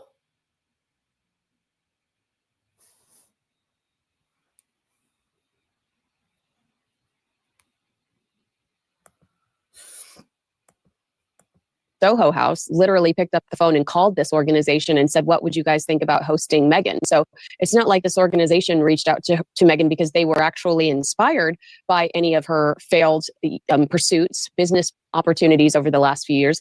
This is basically a friend doing another friend a favor. But like JK, I'm willing to pay $3,000 for a step-by-step guide to how to grift millions of dollars out of Spotify or Netflix. I would pay $3,000 to listen to, or watch a PowerPoint presentation on how to secure a prince. That's worth $3,000. But whatever these women are getting, God love them, because they will be asking for refunds as they exit the building. They must be so desperate for cash. Let's bring it also to, we continue the stories and the fallout from Epstein. There's a story doing that. Have you seen this thing that that Andrew touted himself as a second-hand plane salesman to a Victoria's Secret undies boss, boasting he helped his mum buy a jet? Have you heard this story? I did. Yeah, I saw this story in The Sun, and it's so bizarre. I mean, I immediately thought of Harry and Meghan because, again, the word grifter comes to mind. Yep. Just how many hats these people have to wear because they don't have a real purpose and they are struggling to stay above water. They're struggling to maintain a lifestyle. They do not have a real purpose.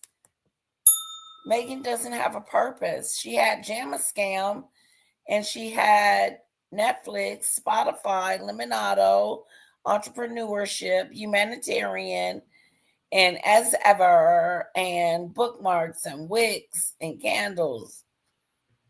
And then she's reduced down to nothing because Netflix has cut her off officially, doesn't want anything to do with her. And you're starting to hear how she treated these people while they were there. Okay. Sorry about that, guys.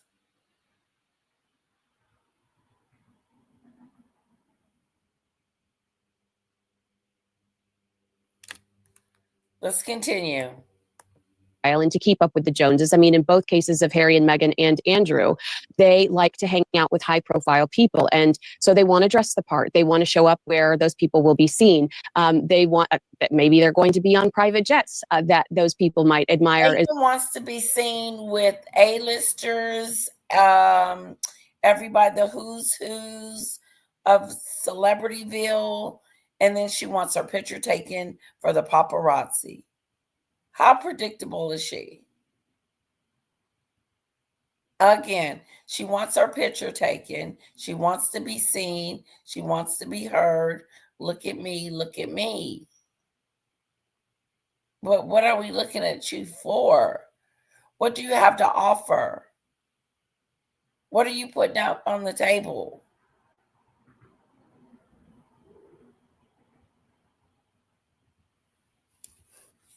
Woo, the love. I got a super chat, super sticker.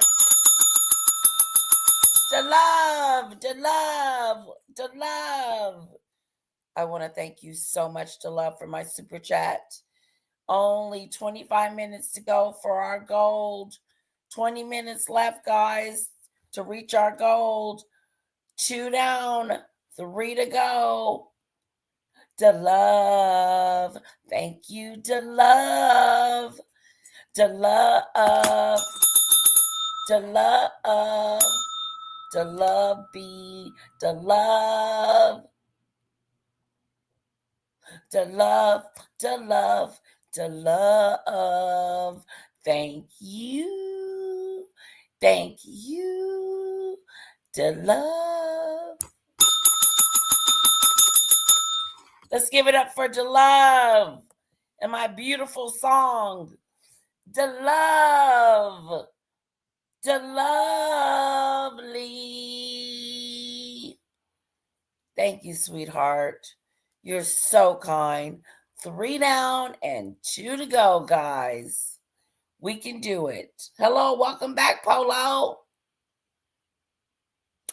Now, these 2 couples, Meghan and Harry, are irrelevant. And it does look like they crawled from up under a rock.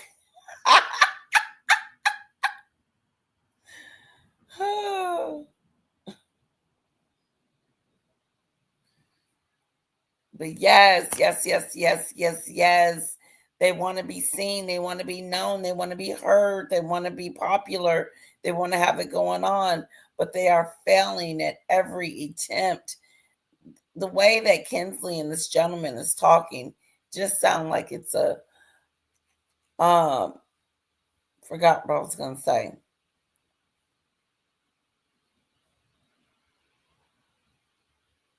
But do you think these guys are broke? And that's why Meghan is asking for $3,000 for each sit down with her? And I don't think she's going to be sitting at the table with commoners. She's going to be on the stage speaking, talking about how wonderful she is.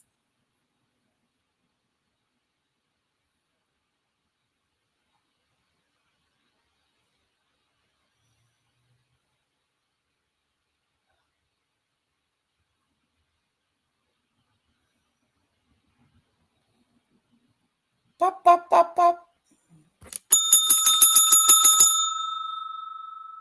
Broke-a-do. They're broke-a-do. They ain't got no money to do. Meghan's trying to get $3,000 out of people. Harry's trying to do speaking engagements. What is the end result for these 2? Where will they end up? As well. And it's a great example of like the heir and the spare, and why I think that William and Catherine are so important, and the way that they parent is so important in the sense that they're not raising a spare. They have 3 beautiful children. George knows what his future holds, but there's no pressure on Charlotte or Louis to, there's no spare pressure. There's no feeling like you're not enough or that you have a lost path. I'm sorry, you can have this argument. People will go, oh, I feel sorry for Harry because he's a spare. You've had a privileged and entitled life, mate. Do something good with it instead of moan and bitch. This is quite interesting. We had a common well service at the Abbey, if you remember. You've been watching the footage that Starmer got booed on the way in. A professional lip reader, they're slightly weird, those people, by the way. Prince William apparently told Princess Anne, I've had enough of hearing his name regarding Andrew. I mean, there is definitive proof that William has been very powerful in getting him banished. And that's why he sat in a cottage in Norfolk, not able to even ride a horse. I do wonder if he's more sick of hearing the name Andrew than hearing the name Harry, because before this was. Can I just tell you though that Harry's also participating in an event in Australia. He's going to be one of the keynote speakers at the InterEdge, a safety summit, where he's going to be discussing mental health in the workplace, which is kind of a joke when you think about the cycle of employees. He's never worked. Not only has he never worked, JK, but think about the cycle of employees that have the Sussex Survivors Club. They started the Sussex Survivors Club. People have left the building. We don't want anything to do with Meghan or Harry. The Sussex squad ain't sucking it no more. The Sussex squad ain't sucking it no more. The club. There are so many people that have left Harry and Meghan's team because they feel like they're terrible at leadership. There are so many people that have left Meghan's building. They have left the building. Why have they left the building? Because they're sick of their shenanigans and their bullying and so on and so on. Come on, guys, help me reach that goal today. I got 2 more. Is it 3 more?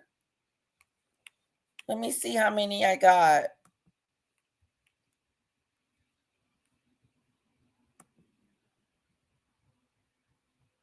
I got 1, 2. I should be one. I should have them all. I should have met my goal. Let me see. 3 down and 2 to go. 2 more to go, guys. And it's the super sticker.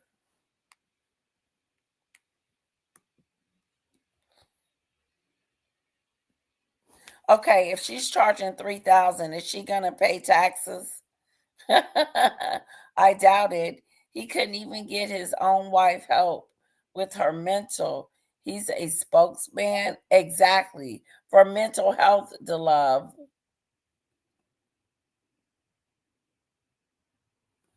Two more super chats, guys. 2 more super chats.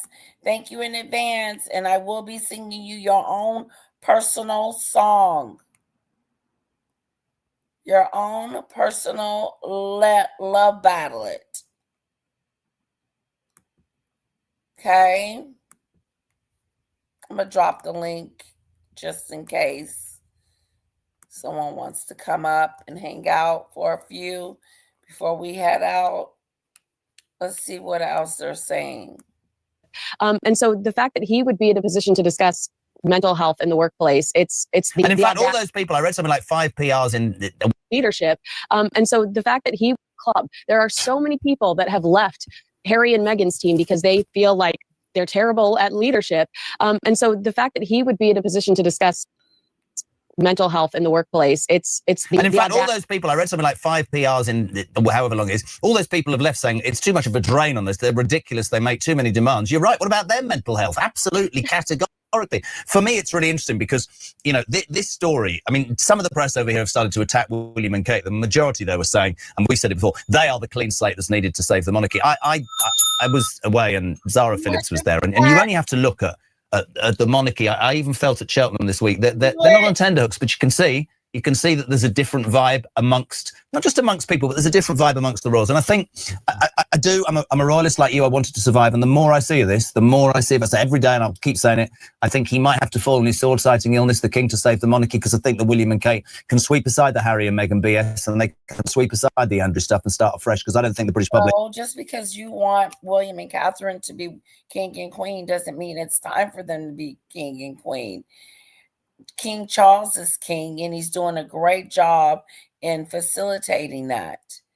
And to try to push him out is a shameful situation. Leave hashtag leave King Charles alone.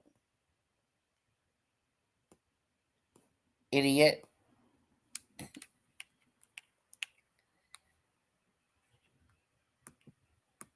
They will probably swallow anything else. Do you know what I mean? I do, but it doesn't help, and I would never defend the man, but it doesn't help the man that the United States is not pursuing further investigations or prosecutions of any of the people listed. Hopefully they'll unredact some of the documents that have been redacted, give us a better idea of everyone that's included on the list and how they were involved. But we're seeing both Mandelson and former Prince Andrew getting the brunt of this because there's no one else, in the same way that we looked at Ghislaine Maxwell and said, is she taking this for the team, you know? I completely agree with you. Anyway, lovely conversation, growing boobs, drones into California. Pedophiles. What? Pedophiles. And pedophiles, yeah. Very good start to my day.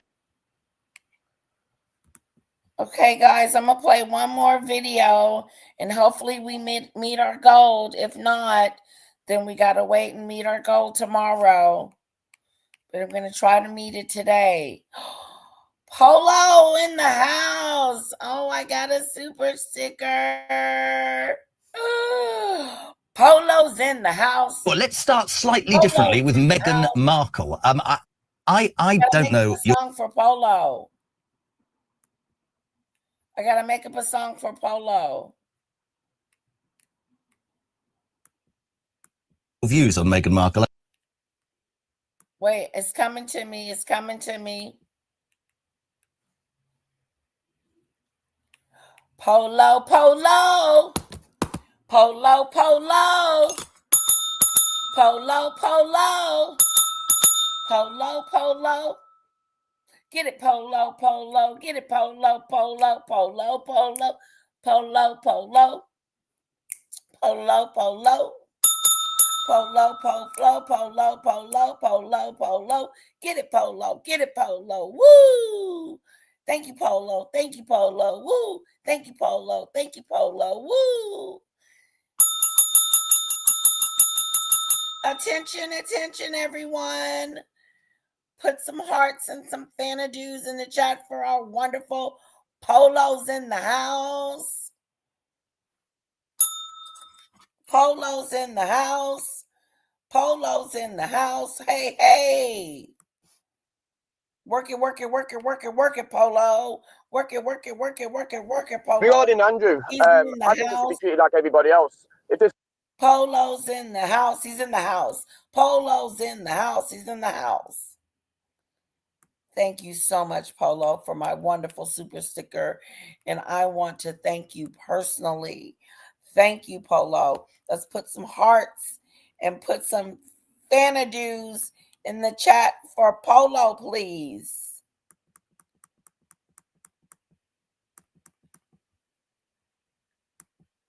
There you go, Polo. Work it, Polo.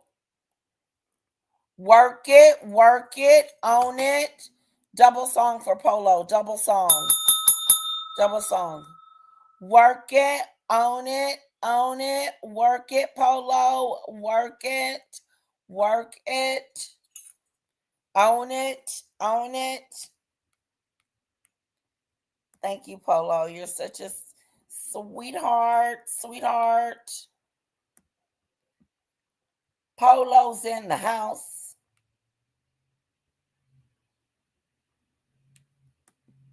Meghan Markle's lifestyle brand, As Ever, is never more at Netflix. But fans of the lifestyle brand don't fear, because it's continuing on as an independent entity with an apparent exciting year ahead. Meghan and Netflix both announcing the dissolution of their partnership regarding her lifestyle brand, called As Ever, March 6th, in press releases to People magazine. A spokesperson for the brand writing, As Ever is grateful for Netflix's partnership through launch and our first year. We have experienced meaningful and rapid growth, and As Ever is now ready to stand on its own. We have an exciting year ahead and can't wait to share more. Netflix also chiming in, writing, Meghan's passion for elevating everyday moments in beautiful yet simple ways inspired the creation of the As Ever brand, and we are glad to have played. Whatever.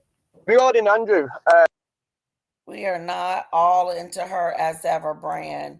It's a boring to-do, just like she is. She's boring.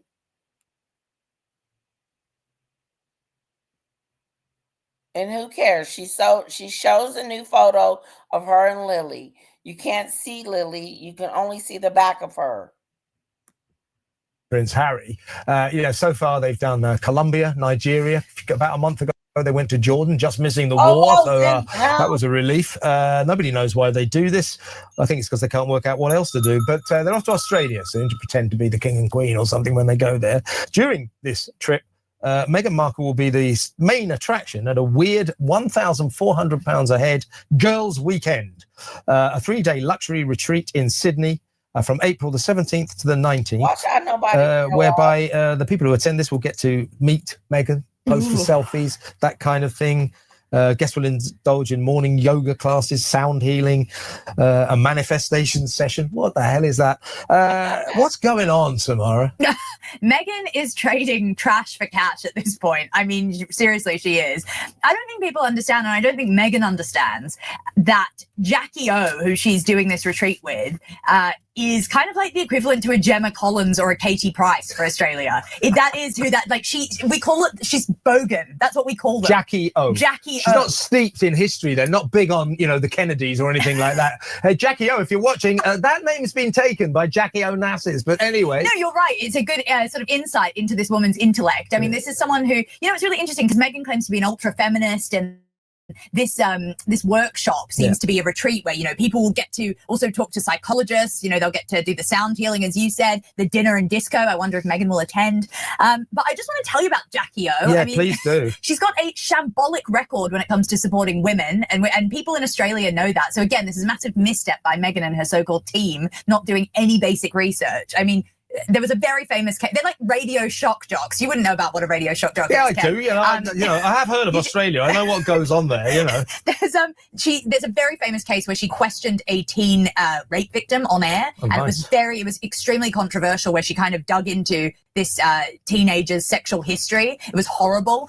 She's been complicit in calling ugly women dogs in many segments. Her and her team presided over the intern urine guessing stunt, whereby they used to get interns at the radio station to record themselves urinating. Oh, that's and then nice. They get hosts to basically. Well, we should try that on this show. Exactly. Do you fancy that, everyone? Let me know. 03444991000. Should we have some urine sounding sessions? Yeah. Yeah, pretty much. They basically got hosts to attempt to guess whose recording it was, and then they've got, they massively would always intrude on the sex lives of guests and female celebrities, and she's known to be a slut shamer. So it's comical to me that Meghan would choose to do a trip with this woman to Australia. And so the Her Best Life podcast that Meghan will be interviewed on, and it's part and parcel of this weekend. This is Gemma O'Neill is Jackie O'Neill's sister, or like her business partner / co-host. Okay, co-host. This podcast that Jackie O hosts is basically a reputation rehab because her reputation is so shambolic and terrible over in Australia. And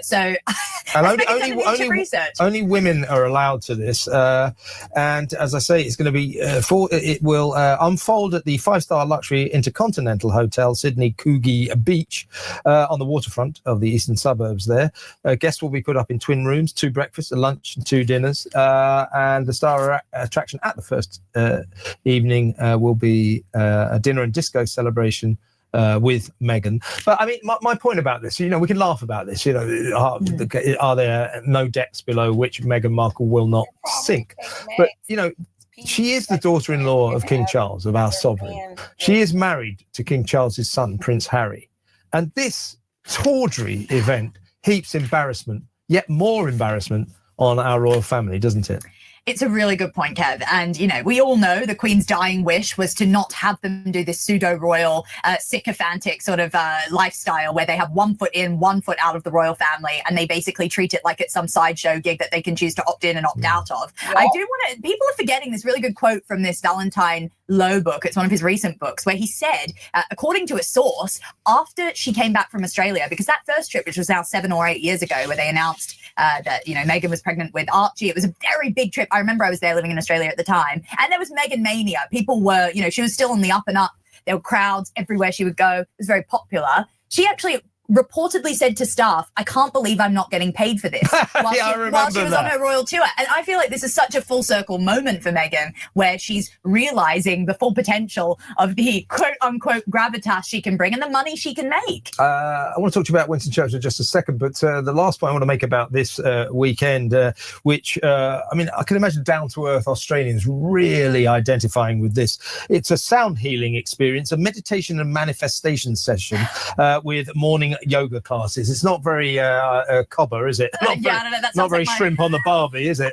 It sounds like my entire childhood. I'm just getting the flashbacks of waking up to my mum doing some vegetarian recipe. Yeah, but you're an unusual Australian. Yeah, I am an unusual. I'm joking. I've got an unusual textured past, as you know, Kev. Yeah. But no, it's not very shrimp on the barbie. And they're known for their relatability. This isn't something Harry's certainly going to sign up for. It's very Meghan, but I don't think the Australians will fall for it. I mean, this is part of a bigger conversation. But there is the US celebrity version that does decently well for Harry and Meghan. Australians are far more like the British in terms of our cynicism for the royal family. So this money-spinning tawdry event will be for 300 women.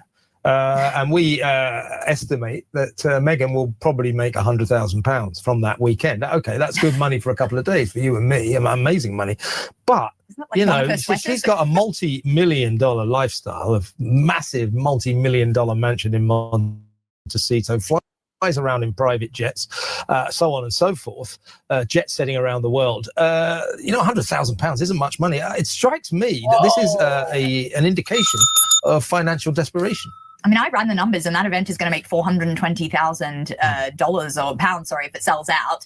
And Meghan wears about $120,000 worth of jewelry on her wrist at any one time. I mean, just the security for this trip is going to cost more than that. It doesn't make any sense to me, but it does reek of desperation. I mean, I'm sure you've mentioned, but her Netflix deal has basically been completely struck down today. That's no longer happening. They've completely parted ways. Also with her failed loose fruit spread. They said that no one was interested. No one's interested. You know, Ted Sarandos, the Netflix CEO, has had some nice pleasantries to say, but he's basically said, go away. Go away. That's a nice way of putting it. Yeah, I'm sure behind closed doors more. Yeah, so, and I don't believe, as ever, her scam jam company, you know, the astronomically priced domestic products company, is making any money at all. So I wonder whether or not the gruesome twosome, the Sussexes, are in financial trouble. Now, talking of cash, what's your take on the Bank of England removing Sir Winston Churchill, Britain's greatest leader? Meghan and Harry are broke-a-do, and it ain't looking good for them. Regarding Andrew, I think he should be treated like everybody else. If this was like your next door neighbour and you found out that he'd been messing about, and regarding Andrew, $3,000 to speak to them. Crazy. Okay, I want to show another video to you guys that Cece sent me. And let me show you it.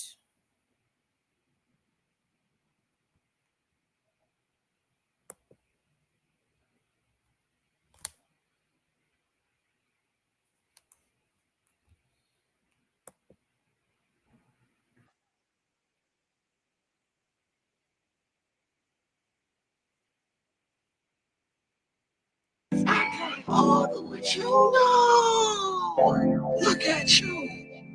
Look at you. You wanna argue. I can't argue with you. You mad. I can't argue with you. No. Look at you. Look at you. You wanna argue. I can't argue with you. You mad. I can't argue with you. No. Look at you. Look at you. You wanna argue. I can't argue with you. You mad. I can't argue with you. No. Look at you.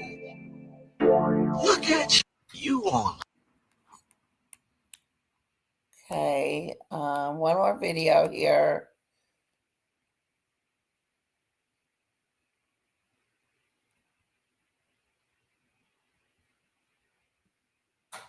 Is it the Jay-Z one?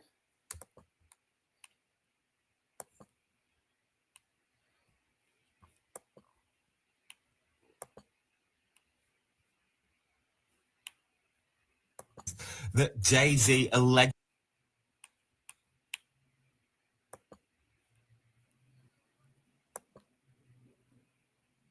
As a newly surfaced footage, an Epstein victim testifies that Jay-Z allegedly ran child safaris in Africa.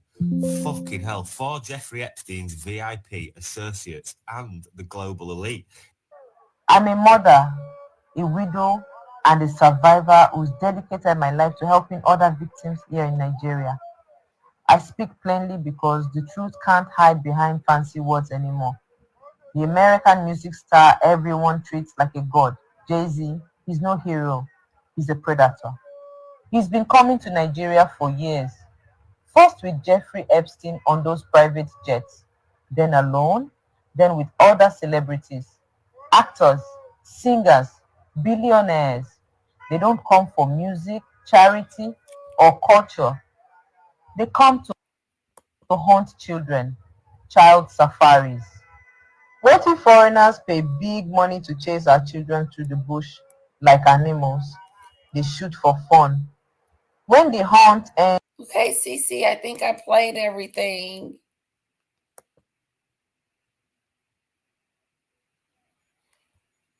All right, lovely people.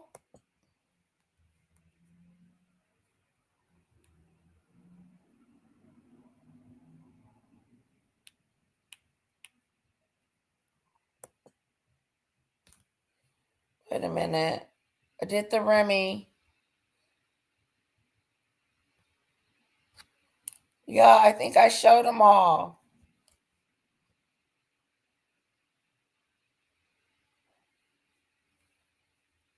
Let's go back.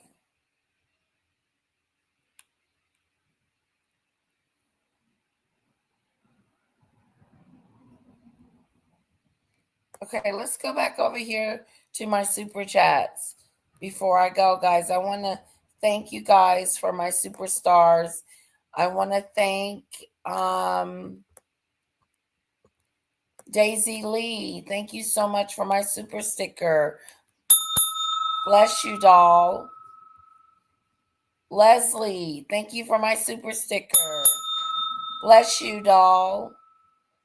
Lisa, thank you. Lisa B, thank you for my super sticker. CC in the house. Thank you for my super sticker. The love in the house. Thank you for my super chat. And Polo's in the house. I said Polo's in the house. Thank you, Polo. Thank you, thank you, thank you. Lovely people. Hold on one sec. Beautiful people. Beautiful people.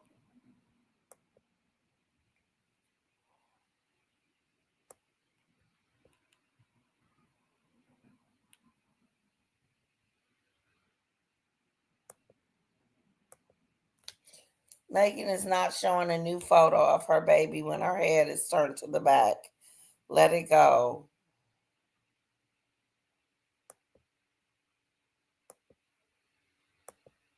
Now, would you pay $3,000 for a front row seat to listen to Meghan Markle? That's the eye-watering price tag of a VIP ticket to see her during the couple's upcoming Aussie visit.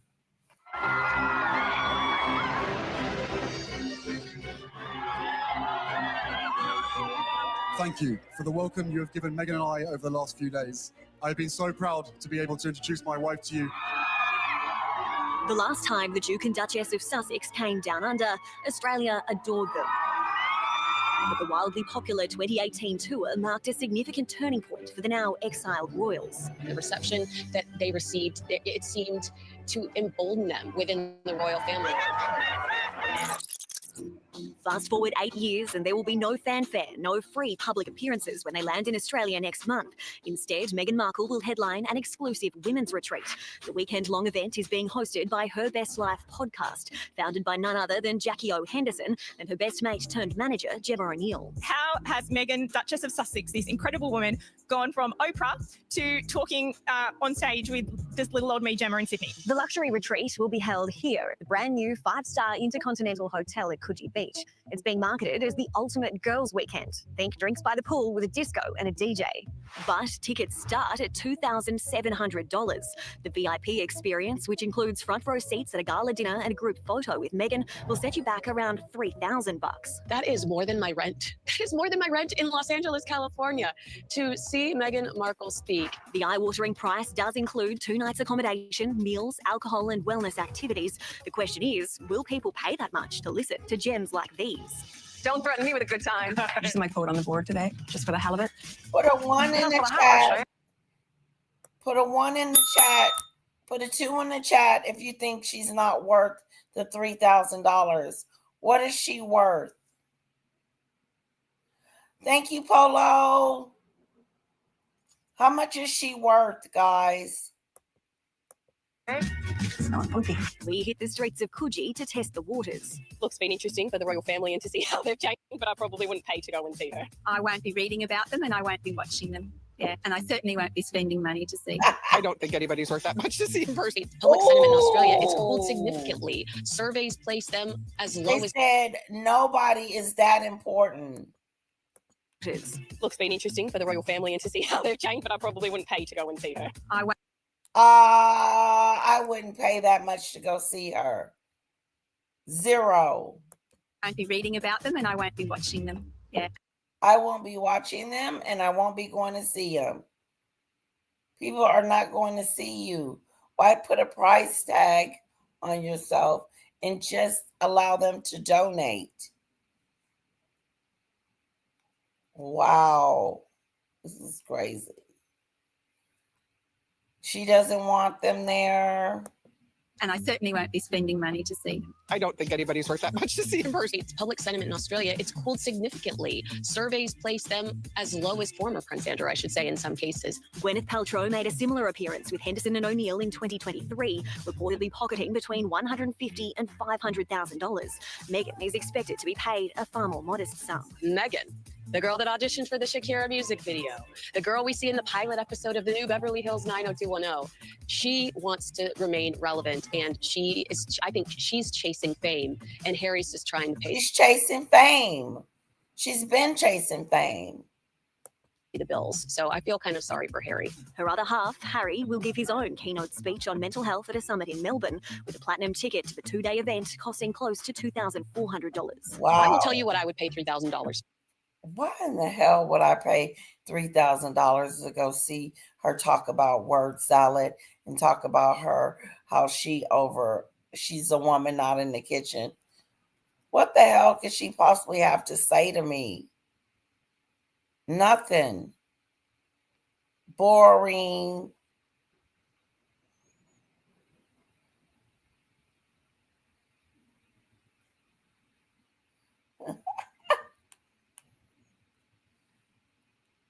Let's go back.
All right, guys.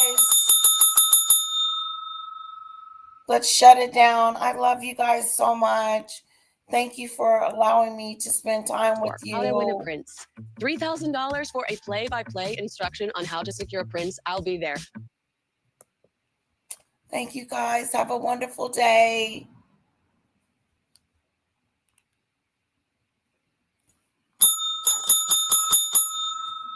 Thank you for my super chats and my super stickers. Thank you for being such a lovely time with me. I'll be back tomorrow, okay? Thank you, Pickles. Thank you, Cece. Thank you, Polo. Thank you, DeLove. Who else? Oh, thank you, Michelle Lee. Thank you, Cece. Kamori, thanks for being here. DeLove. Thank you, guys. Mwah.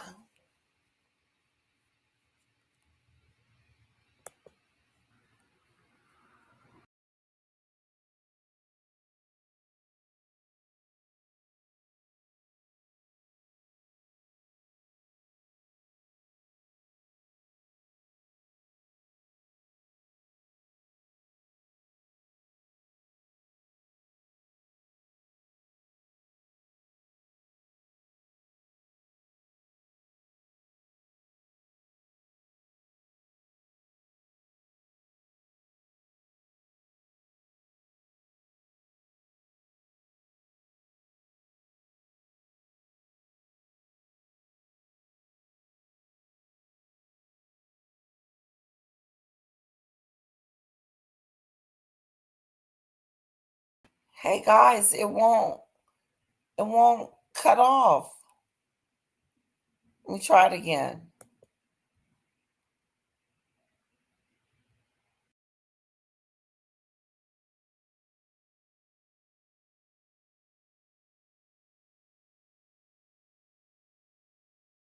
I'm still here. I can't get off.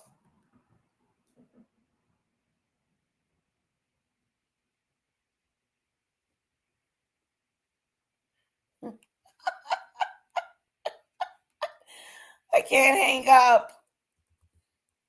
It's too funny.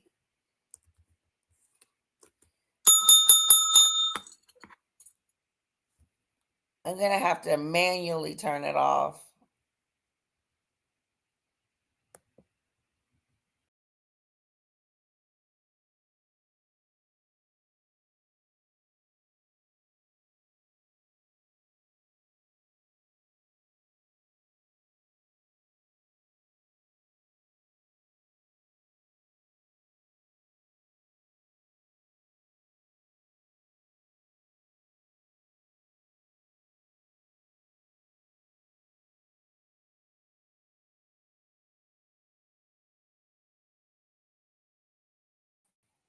Go into the light. Listen to my voice. Caroline.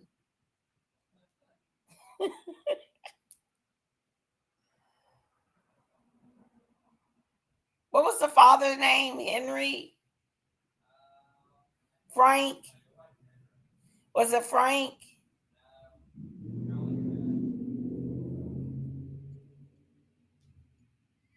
Go into the light, Caroline. Go into the light.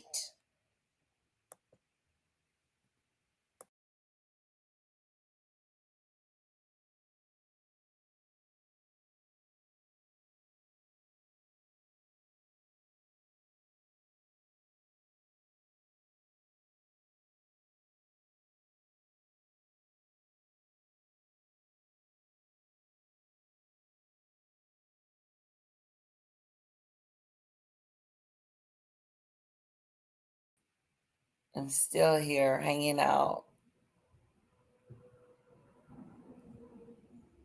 You missed it, Marine?